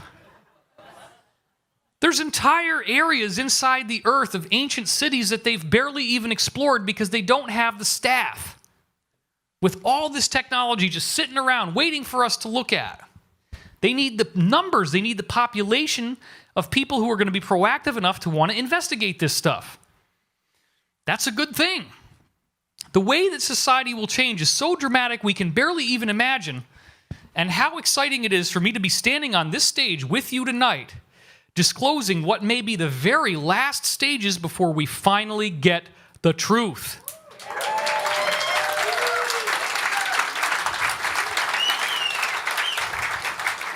Amazing. David's a conspiracy theorist, man. Nothing's ever going to happen. He's just lying. He's just trying to sell books. Yeah, right. Like, selling books makes a lot of money. The publishing industry is basically dead. I still do it because I want to get information out, but it's basically, when you add up the hours that it takes, it's almost not much more than minimum wage, really, honestly. And I'm one of the top-selling authors, so anybody else who's writing a book, please help them buy their book because they need it, okay? It's like nobody makes money writing books anymore. It's almost a dead art. But when I do it, I do a really good job. Right? Am I right? So, if this was just a story, just a conspiracy theory, it doesn't explain, okay, why did Buzz Aldrin go down there? Why did John Kerry go down there? Why did the Pope go down there? Yeah. I mean, this is all the Black Pope, right? Some of this is classified. A lot of these people didn't go on a public basis, but they're all going down there. They're all really excited about this. So we're told, hurry. And it freaked me out. I mean, I worked my butt off, and we got it out on December 11th. And literally, I am not kidding. Well, this is the video that we made a few days later, and it was wildly successful. Over 1 million unique views. So this really got out to the public big time. 2 hours after my article came out is when the first thing showed up. And, big plug here, if you go to dwilcock.com, the actual mixed and mastered MP3 of Endgame is available. You just put your email address in. It's free. You can listen to it in the car. It's awesome. And also, thank you. And it's really important to do those emails because they have been hacking my site like crazy. We had to turn off the entire discussion forum. We had to delete 10 years worth of, well, we have it in the hard drive on our server, but we had to take it offline, 10 years worth of everybody's discussions, because somebody put malware somewhere in there, and Google says, oh, your site links to malware, you must be hacked, oh, we're going to ban you. So this is how they take your site offline. All you got to do is have a discussion forum or a comment section, and one thing goes in, and you're done. 2 hours after we put this article out, tabloids start saying exactly the same thing, and it ended up on the front page of Drudge Report. Now, here's the shrinking reindeer from global warming, which is a sad story in and of itself. But then there it is in italics. The lost city of Antarctica, massive ancient civilization, lies frozen under ice. Holy shit. 2 hours after my article comes out? Is that a coincidence? Come on. No. This says the lost city of Antarctica. Shock claims massive civilization exists beneath a mile of ice. Antarctica is hiding a huge city underneath more than a mile of ice, according to incredible claims. December 11th.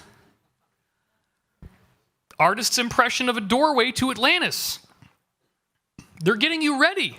And we were told, you've got to get this out before you get scooped. And look, there it was, 2 hours later. Unbelievable. They talk about the Piri-Reis map, and they say, look, it's got the subglacial topography of Antarctica before they were supposed to know what it was. And they quote from Charles Hapgood, the original guy that had the theory that the Earth shifted on its axis in space. Antarctica was originally not on the pole, but it was tropical, and it moved. What they didn't get into was this interesting fact that you can look at Antarctica now, and if you look at the top of this image, it says subglacial lakes. So these blue areas are beneath the surface of the ice. The surface is all white, and you just see ice. But if you go in there, they know that there are areas where there are lakes, meaning this warm water. And you can take a look and see where the lakes are, meaning this is where the continental masses are, and where two chunks of Antarctica, there's a big chunk on the right, a littler chunk on the left. We only knew that since 1958. There's another image of it in gray. But yet, here we have from 1754, the Buachi map from the Vatican showing Antarctica with a channel in between the middle right where those subglacial lakes are. So what the heck is going on here? They knew. Antarctica wasn't even discovered until the late 1800s. This is all going to be part of the disclosure. It was mapped back when it wasn't frozen. Back with the pre-Adamites. They copied this over from pre-Adamite books. That's how they got it. That's all part of the disclosure. Then the next day, December 12th, 1212, important ritual date, the lost city of Antarctica. Shock claims massive ancient civilization lies frozen beneath a mile of Antarctic ice and could even be Atlantis. Isn't that something? Just one day after we were rushed to publish this thing, and I broke my butt doing it. There it is. Now, this is what it says in that article. Check this out. There's the link, so you can look it up yourself.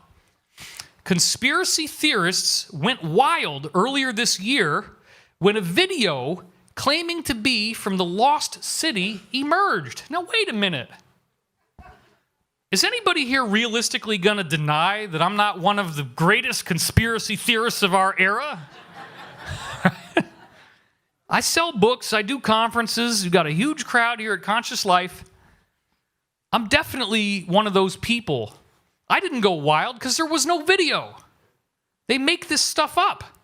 They're leaking a fake story. It's fake news, but it's actually getting us ready for something that's very real.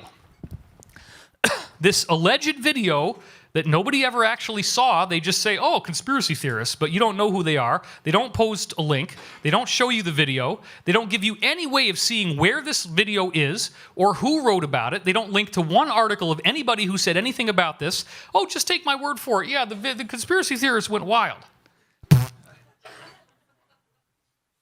It appeared to show extensive ancient ruins hidden in the ice and was a video supposedly left behind by a California TV crew who have been missing since 2002. Now, this is what's so crazy, and it's one of the things that we really have kicked ourselves for, is that Corey had told me before they wrote this that there were teams down there that had been embedded since 2002 filming the archaeological ruins, getting ready for this disclosure. They've been doing it all that time, 14 years. And then this comes out a couple days later. I was kicking myself that we didn't leak that part of the intel in our article because it was so amazing. So I put it in as an update after this happened. So that crew is still down there now. They've been making documentaries for 14 years, and notice it's the year after 9/11. They needed this plan in case the botched job of 9/11 got exposed. And then they need to get a get-out-of-jail-free card. They need to say, oh, well, look, everybody, yeah, we did some bad stuff, but hey, now we're going to give you something good. Can't you be nice? Can't we all kiss and be friends now? That's the cabal's plan. Now the Alliance wants to actually release this as part of a benevolent disclosure. The only thing we're disagreeing with them on is how fast we get it. But they're setting the stage for that real disclosure with this right here. So then it goes on to say, archaeologist Jonathan Gray claimed that the U.S. government is trying to block the video from being seen because it reveals there is a massive archaeological dig underway 2 miles beneath the ice. But that's not the wildest claim, with several online websites claiming, wait a minute, what website isn't online, dude? Online websites, It's not exactly well written. Several websites claiming that there is a city in Antarctica and Hitler knew about it, making it a secret Nazi base. Now look at this. What they're doing is they're setting up the release of this video. They're promising something they intend to deliver, folks. They intend to deliver a video that shows a massive archaeological dig 2 miles beneath the ice. That is going to happen. This is the proof. It happened right after we published our intel. Is this a coincidence? No way. Then in this same article, they say, oh, by the way, we just found this. Well, I'm sorry, that comes later. I messed up the sequence. I'm doing research. We'll get to the Nazi base again because they publish a Nazi base. They actually show you a Nazi base in the Arctic, not Antarctica, but they show you a Nazi base in the Arctic. But then I did some research, and I start looking up, okay, let me just see if anybody else did something on Antarctica as Atlantis. The mainstream scientific journal known as Science, as good as it gets in academia, published this very strange thing in 1998. Check this out. There it is. There's the Science logo, AAAS. And look at the bottom. March 31st, 1998, ancient ruins found in Antarctica. Now, the first clue that something's wrong here is you got this little image of a guy dressed up in old-fashioned Shakespearean clothing, and he goes, oh, please. Okay, but that's about the only clue you get at first, that something's wrong. Ancient ruins found in Antarctica in a mainstream scientific journal. And here's the text, which I'm now going to read to you. Check this out. From 1998. Argentina. That's the first clue something's wrong. Why would it be? And is there even a place called Dirac? Okay. It ends up being a spoof, but they're hiding things in jest. Scientists, this is in Science Journal, okay? Scientists have uncovered the remains of a massive stone structure and other artifacts estimated to be 4,000 years old in a remote corner of Antarctica. The find, announced at a press conference here today, is the first evidence of ancient civilization on the icy continent and is being hailed as one of the most important archaeological digs of the century. Working in dwindling light just before Antarctica's first sunset of the year in mid-February, a team led by geologist Scott Amundsen of Wyoming State University came across the rubble of a stone building roughly the size of Rome's ancient amphitheater. Interesting. One of my students tripped over a squat pentagonal block while we were hiking up near Doubleday Glacier, Amundsen says. And in fact, the briefings are saying that the melting of the ice in Antarctica is causing these buildings to poke out now. This is actually real. All the stuff they're telling you here is true. And they're preparing you for the disclosure that they might have done right after 9/11 if they needed it, which is why they sent those guys down in 2002. This was setting that up back in 1998, 4 years in advance. They knew what they were going to find. Doubleday, the glacier, has been receding at an estimated 3 meters per year for the last century, and the last geologic expeditions that they are going to talk about visited it in the 1920s. Previous researchers could have easily missed it, Amundsen says, because there wasn't very many of them. The team worked deep into March, well after the normal end of the field season. So far, the researchers have uncovered the foundations of a massive columned structure that may have stood as high as 30 meters, says group member Harvey Sampson, who last year had proved by DNA analysis that Piltdown Man was not an elaborate hoax, but in fact the skeleton of the murdered St. Nicholas, the last Russian Tsar. Science Now, April 1st. 1997. April 1st, April Fool. They loft the big middle finger. And it goes on, and they say all kinds of stupid, crazy stuff then. It's all joking, ha, ha, ha, ha, ha. That part makes me angry, so I did not include it in the talk. But the point is, they joke about it. Oh, April Fool, in a mainstream science journal, talking about ruins in Antarctica. They tell you the truth, but then they disguise it. Isn't that amazing? Can I get a big round of applause if you think this is amazing? Unbelievable. Then, the article that came out 1 day after we published Endgame 2, links to this. Hitler's Ghost Island, secret Nazi treasure hunter base in the Arctic, found by Russian scientists after being abandoned over 70 years when the crew was poisoned by bad polar bear meat. That'd be a pretty rough meal in the first place. I don't know. And it says, a top-secret Nazi base in the depths of the Arctic has been found by the Russian scientists after more than 70 years. It's located in a remote island in Russian territory more than 600 miles from the North Pole. And here's a rusted shell, all these things. They have all these pictures of what they found there. So that's getting us ready that the same thing could be in south of the pole, the South Pole. We have William Tompkins now, who has come out as our big new whistleblower. Here he was as a young man, hired in World War II to debrief American scientists embedded in Nazi Germany's space program, including people that were working in Antarctica. And he confirmed that these ruins were known about all the way back in the late 1930s. They've had a long time to prepare for telling us the truth, which is really stunning. Now, what we're hearing from Corey is that not only is it Antarctica, they're finding that some of the ancient ruins on Earth have very technological things like portal devices actually buried inside the stones, including some of the oldest Sumerian stuff, and this is one of those examples. So we're going to have to probably protect this stuff when that comes out because people are going to want to tear them apart looking for technology. And they've been very quietly doing this with very advanced equipment to find these things and try to get them out before they tell us about this. But they're finding all kinds of cool stuff in there. And while looking at these ancient ruins, I came across this. Those are two ordinary humans of ordinary height, two men, holding, like slaves, an umbrella for a very tall human being. Isn't that interesting? A pre-Adamite. One of these elongated skull guys. One of the giants. There's more proof. One of the things Corey's intel has told us is that they are going to show us rooms that are just literally lined with gold, floors, walls, and ceilings with all this gorgeous inlay. And Corey actually got to see that stuff.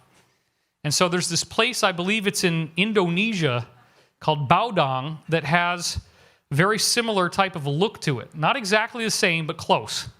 And people go there to pray, and of course all that gold is going to have amazing energy. It's going to be a very energetic spot. You can see how beautiful this is.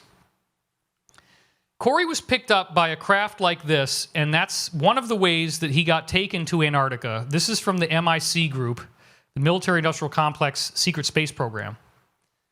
And when he was down there with the Anshar and with other things, this is a forensic reconstruction of what it looks like in one of the real bases. You got these triangular craft down there, all kinds of excavations going on. And then this is the art that we commissioned for Endgame 2. This is what they actually do. They're digging holes through the ice, and you see these buildings down there. So I'm going to zoom in selectively on certain parts of this. If you look carefully, you can see there's an obelisk up at the top in the ice. And then there's these ruins, which he said they do look like Pumapunku in Peru. And specifically, the briefing was that Pumapunku was sort of like an extraterrestrial UN. A lot of different groups met there. And this was very likely another place like that. These ruins, this is sort of what we're going to see when they first release it, something like this. You notice there's a bulldozer in there, and then they got a little tunnel in the back, and there's rails going up. And then when we go down from there, we see this little guy on the left. That's a steam blower. It generates steam, and they use that to melt the ice. And then you see on that wooden cart, they're hauling out the body of a mastodon. So they're finding lots of prehistoric animals underneath the ice. And they're also finding all these pre-Adamite bodies. Now, isn't it interesting that the Cabal, the largest object in Washington, D.C., is the Washington Monument, an obelisk, an Egyptian obelisk, which is an emulation of stuff that's over 2 billion years old that's all over our solar system and beyond. They still worship the same gods. They still have the same religion. They keep building the same structures in honor of the very oldest stuff they ever found. That's not an accident. Just like the Statue of Liberty is the female goddess Isis, her torch is the sacred mystery schools. They must keep the flame lit, just like in the Olympics. They always got to have the Olympic torch burning. They never let it go out. And then her book is the book of the sacred mystery teachings. And then the crown, the rays coming off her head, is the fact that she's ascended. She's a god or goddess. So they hide it out in the open with things like the Statue of Liberty, which is the female version, and the obelisk being the male version, because this is their religion. It's a mystery school religion. So these pre-Adamites bred with people, regular people on Earth, and they had a whole different, there were different types of hybrids they made, and some of the hybrids were human-size height, but retained the elongated skulls and had less hair. And this includes Egyptian pharaohs. This is Akhenaten and Nefertiti's daughter, Meritaten. Notice she has no hair and a very elongated skull. I've talked about this extensively. There's the family of Akhenaten, Nefertiti, and their kids with all the pre-Adamite features. They were the survivors of this catastrophe after Atlantis. They didn't all die. Some of them lived in Europe and Asia. Some of them lived in the Americas. They didn't actually form back into contact with each other until approximately the 1600s or 1700s, based on ships that crossed the Atlantic. But they went into hiding. They were the gods in Mesoamerica as well, and then when the conquerors came, they fled into the jungles and underground bases they still had, and they hid out. And then they eventually migrated back over to Europe, and they all pretty much now seem to be living in the Vatican, but they still have warring factions. The beings that have been found under the ice are mummified. This is actually a real mummy. Not one of the pre-Adamites, obviously, but this is kind of what you're going to see that they look like. And this is Pompeii, and so Pompeii, of course, is where volcanic gases of very high temperature flash burned everybody, and they immediately died, and their images were captured in the ash. And so this is real people that were captured that way, and so they're calling this Pompeii under ice. One of the crazy things, now this is a sculpture, okay, it's not real, but they find all kinds of chimeras, half human, half animal hybrids, which is exactly what Edgar Cayce's readings said the Atlanteans were doing, and is part of what made them wicked and caused the flood, is you're not supposed to do this. They were hybridizing human DNA with animals, and then they were creating these slaves that they used for work. And they were treated very, very badly. So some of them had a bull, the centaur. Yeah, it's funny, yeah. I mean, I put that in to make you laugh, but the point is, why do we have all these records of this stuff? Because people saw them. They were real. They all died out eventually. But for a time, these beings did exist.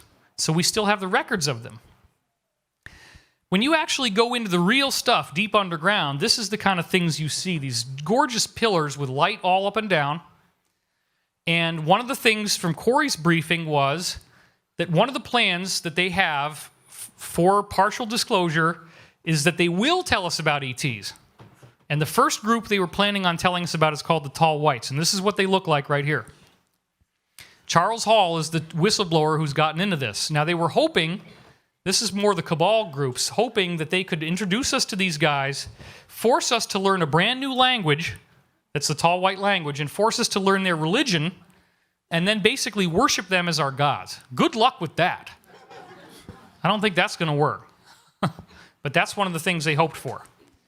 So this is brand new art that you're probably going to see it again tomorrow. Corey allowed me to use it for this talk.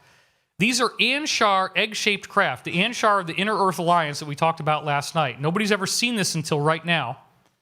They're gigantic. Now look at the size of these eggs, and there's little stairwells going into them, and then there's people way, way down at the bottom.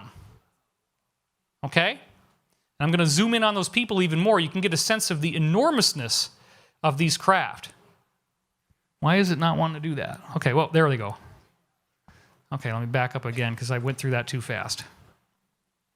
So these are huge craft that are egg-shaped, obviously anti-gravity, and Corey was taken down there on an expedition, and this is what he saw.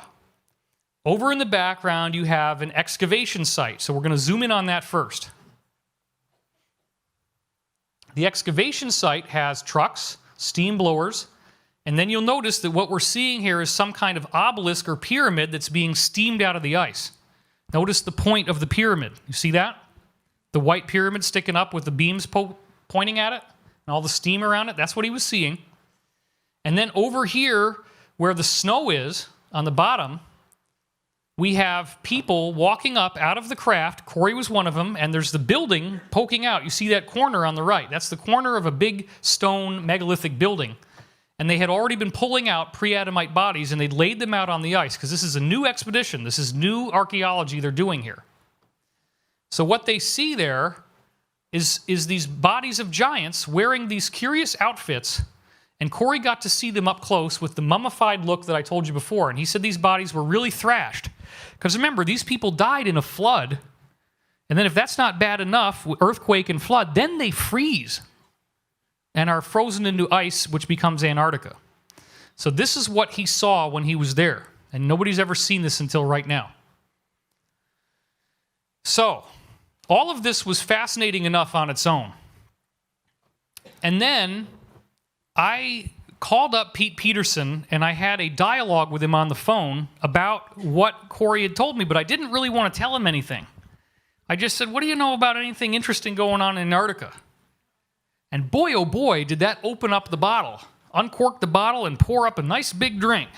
Holy smokes. So, the first thing that he told me when he started the briefing dealt with 15,000 human bodies. And this is a morbid but true thing that I'm authorized to tell you. I'm not really sure why, but let me get this pointer out of the way here. Put that down there.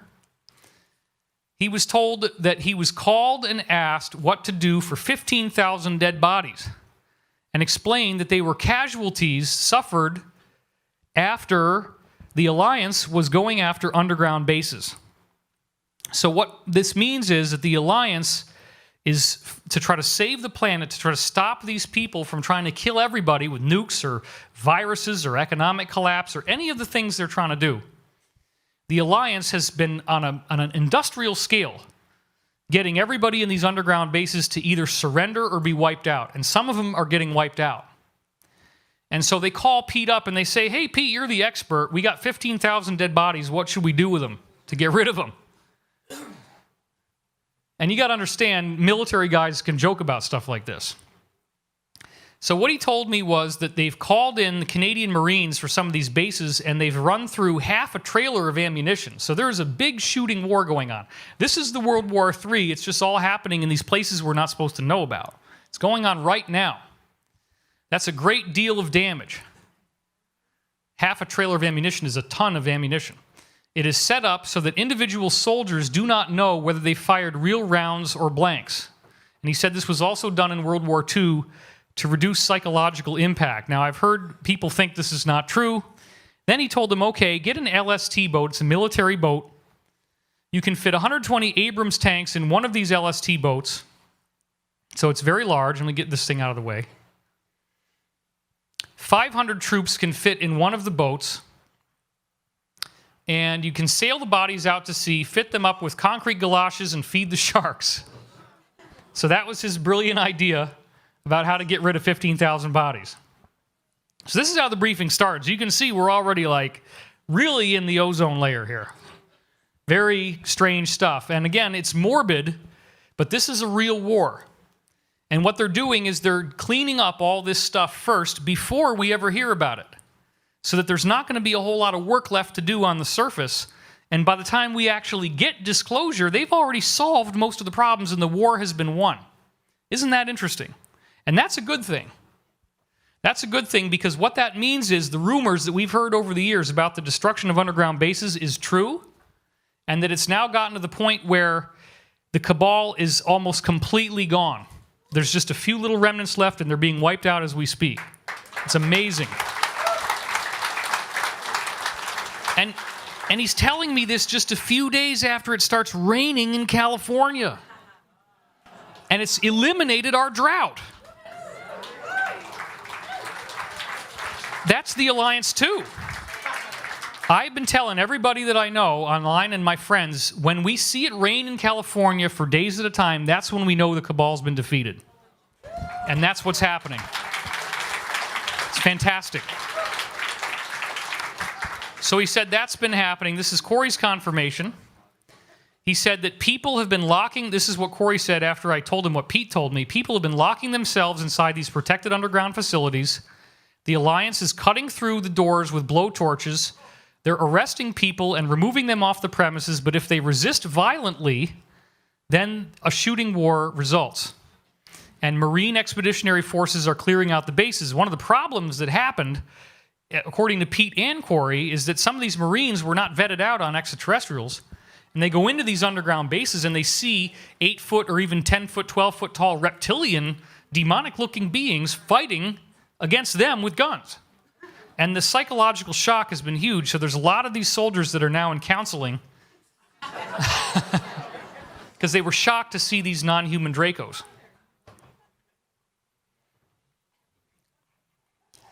Now, I'd started to ask him about the underground cities that he's talked about before, because this is where these people are hiding, that they're now going in and invading. He said a normal underground city will house 40 to 45,000 people. Some bases are there to protect people who aren't even there yet, meaning the bases are empty, and they plan on having people from the surface go down there to be saved from cataclysms. He said that they've got this Mount Timpanogos underground base where they've already set up his apartment. They're trying to get him to go down there, but he stays on the surface. They insisted that he have one 8 months ago. This was in January. And what they're planning on doing at some point is saying, hello, folks, guess what? The sun is changing. At 32,000 feet, you are now getting the equivalent of a chest x-ray in an airplane every 8 minutes. Now, they're not telling us this yet. So flying is becoming a problem. You're allowed 2 chest x-rays a year. They are hiring flight crews like they're going out of style. So apparently they're trying to keep this covered up, but people in flight crews that are on airplanes all the time are getting cancer a lot faster because they're getting all these x-rays. And this is because the sun is doing its thing. So, I'm trying not to travel more than I have to. I'm getting all these invitations to conferences, and after knowing this stuff, I'm like, you know what? I think I'm good. Take my little 2-hour flight to Boulder, and I'm happy. Once in a while. And it's a kind of a lower altitude flight anyway, so that's even better. They're trying to fly at lower altitudes now to prevent this from being worse. Now, I asked him a question. Benjamin Fulford recently reported that all of the U.S. aircraft carriers have been brought back into port at the same time. And he said, yes, that's true. This is happening in Portsmouth, Newport News, Savannah, North Carolina, Camp Lejeune. I don't know how to spell that, but that's phonetic. Lejeune, okay. Camp Lejeune, small bases in Alaska, San Francisco, Long Beach, which is down here below L.A. All the ships are in. A lot of them were out because of what is going on in the Middle East right now, this war with the Alliance versus the Cabal and ISIS, which is the Cabal's cutout army. It takes 6 months of 24-hour-a-day work to replenish a full aircraft carrier. You can house 7,000 people on these carriers, and there are 2 new ones now that can hold 12,000. You have to fly the planes in to these aircraft carriers from military bases, then they have to land on the carrier. You don't roll them in, you fly them in. The reason that these carriers are all being called in now is to load on weapons that we've never admitted to, and that they weren't going to tell us about these weapons for the next 100 years. But disclosure is moving forward so fast now that they're actually going to tell us about this much sooner. You see now why I wanted to leak all this intel for the first time right here on stage with the security guard? Okay? This is very sensitive intel, and you guys are the very first people to ever hear this. Isn't that awesome?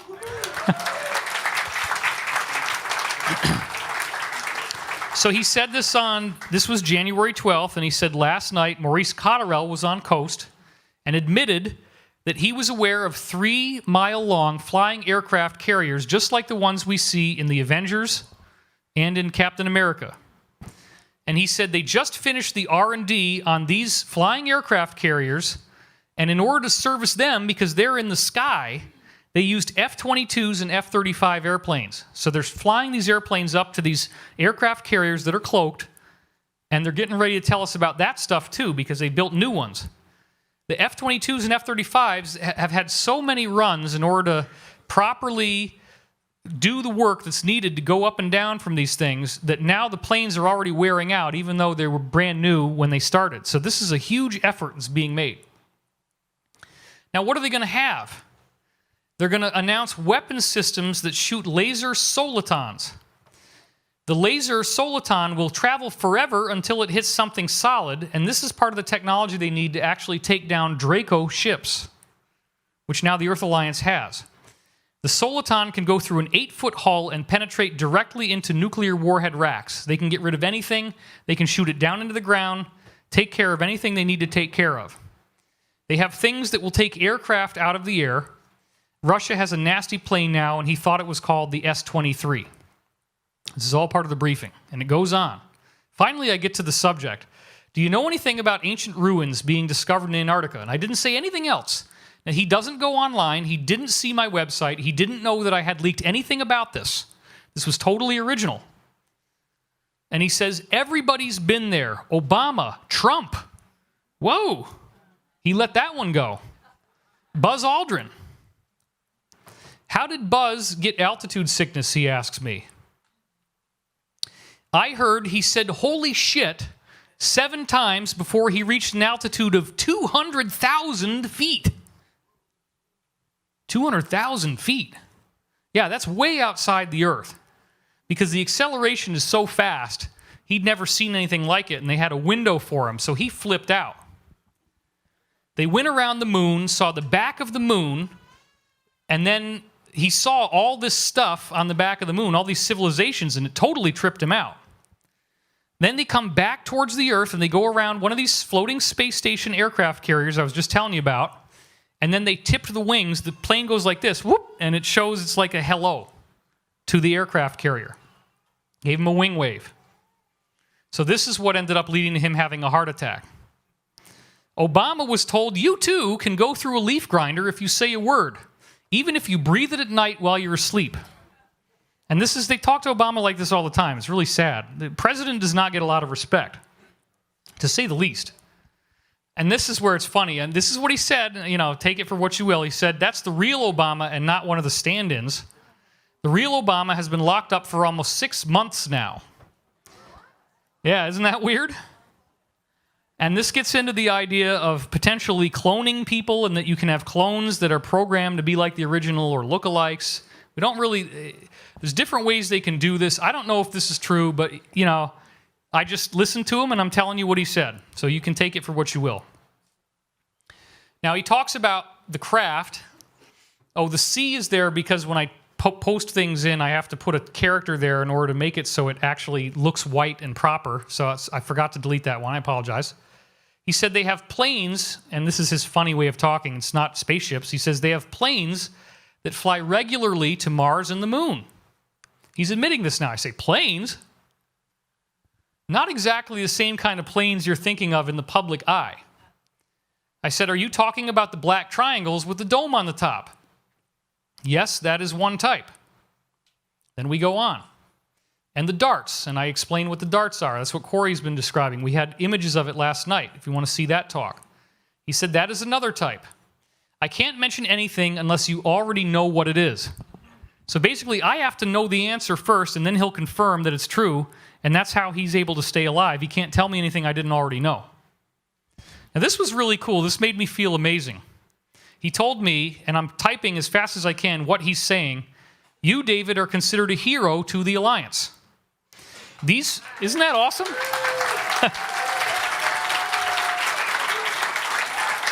And for God's sake, let me drink some water here.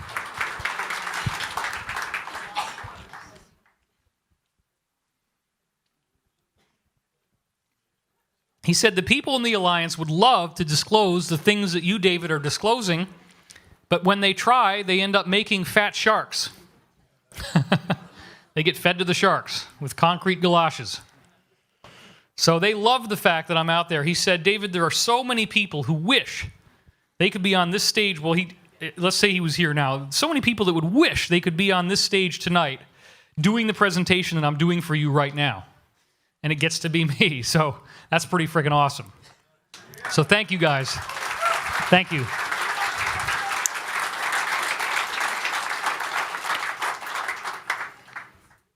Okay, let's go on. So let's get back to this thing about the aircraft carriers. What exactly are they loading onto these ships? He said they have weapon systems that weren't set to be disclosed for 100 years. That's what they're loading in carriers and airplanes. Is it stuff that will look like flying drones but full-sized? And I, of course, you know, he's not going to tell me unless I already have the answer. Corey had already told me this. He didn't know that. And he totally confirmed it. He said yes. And then he goes on to say they have dozens of prototypes of 3 different size drones. They have been using actual drones, the real ones, in movies for almost 4 years now. And this includes the movie Edge of Tomorrow featuring Tom Cruise. That movie had real technology in it. And it looks very real in the movie. It's like, wow, you know, they built a lot of sets for this movie. And they have that thing, it's like a metallic robotic suit that he wears. Also in the movie Avatar. So the movie Avatar is not fiction. It's disclosing the space program, going to other planets and mining, and having indigenous populations that they then wipe out in order to get the materials they need. That movie is true, and the technology in it is true. And he said to me, sometimes they run out of money on these film budgets, and instead of trying to build the thing, they just haul in one of the real ones from an underground base and film it. It's crazy. Those were real units. So this is something Corey sent me. It's got actually 8 propellers on it, 4 on the top, 4 on the bottom. It is a powered drone. And so one of the things that Corey's disclosure has said is that they are planning on releasing these craft to the public eye soon. And it's going to start with propellers, and then when they get to the point that they declassify anti-gravity, then they're just going to take off the propellers. They're already built modularly to take off the propellers and stick on the anti-gravity cells. So this is going to be something that we're going to see very soon as part of the disclosure. So again, if this stuff really starts to happen, you heard it here first. Why would all the other stuff I'm saying then be wrong? This is how we're going to get full disclosure. This is why we were told, tell the people everything. Because we're not going to wait 50 years for this, so that these guys are more worried about that they don't ever want to possibly get in trouble while we have things that need urgent attention on Earth right now. So full disclosure, absolutely.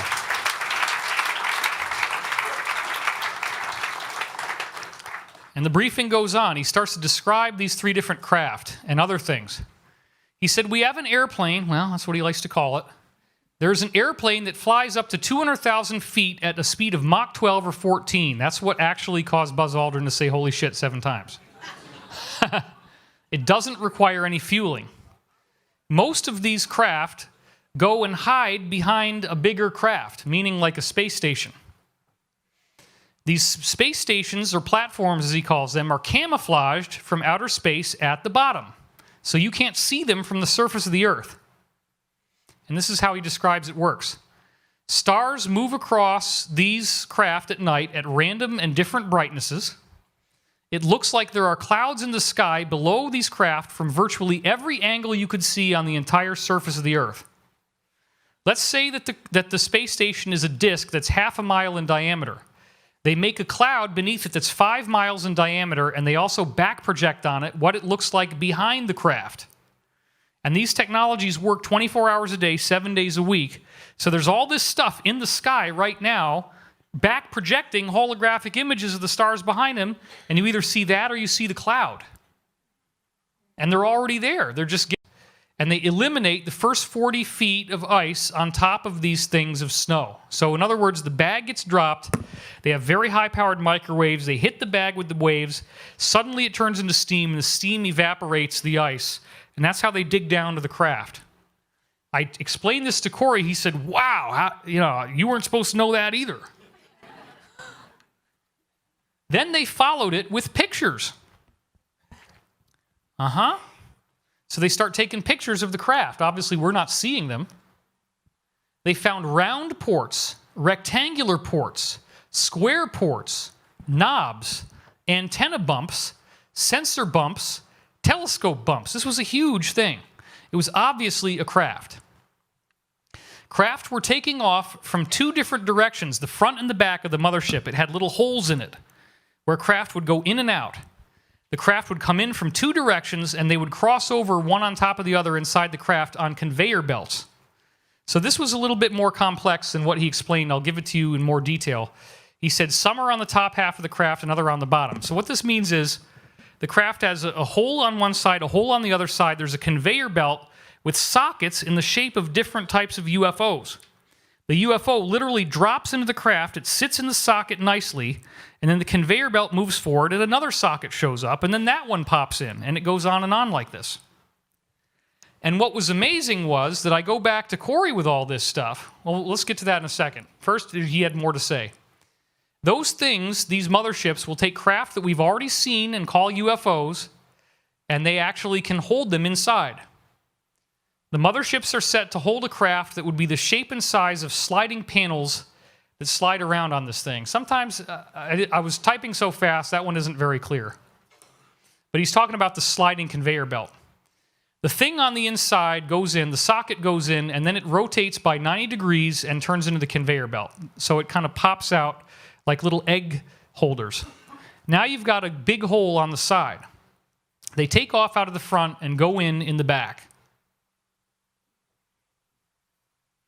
And then I say, I have other intel that suggests they found a craft that had crash-landed near ancient builder race ruins in Antarctica, and that they had to cannibalize their craft in order to build a settlement. Have you heard anything like that? And he said yes, he confirmed that was true. And then he said they also found an active city of 35 to 40,000 people who were still alive inside those craft after all this time, still living in there. Isn't that crazy?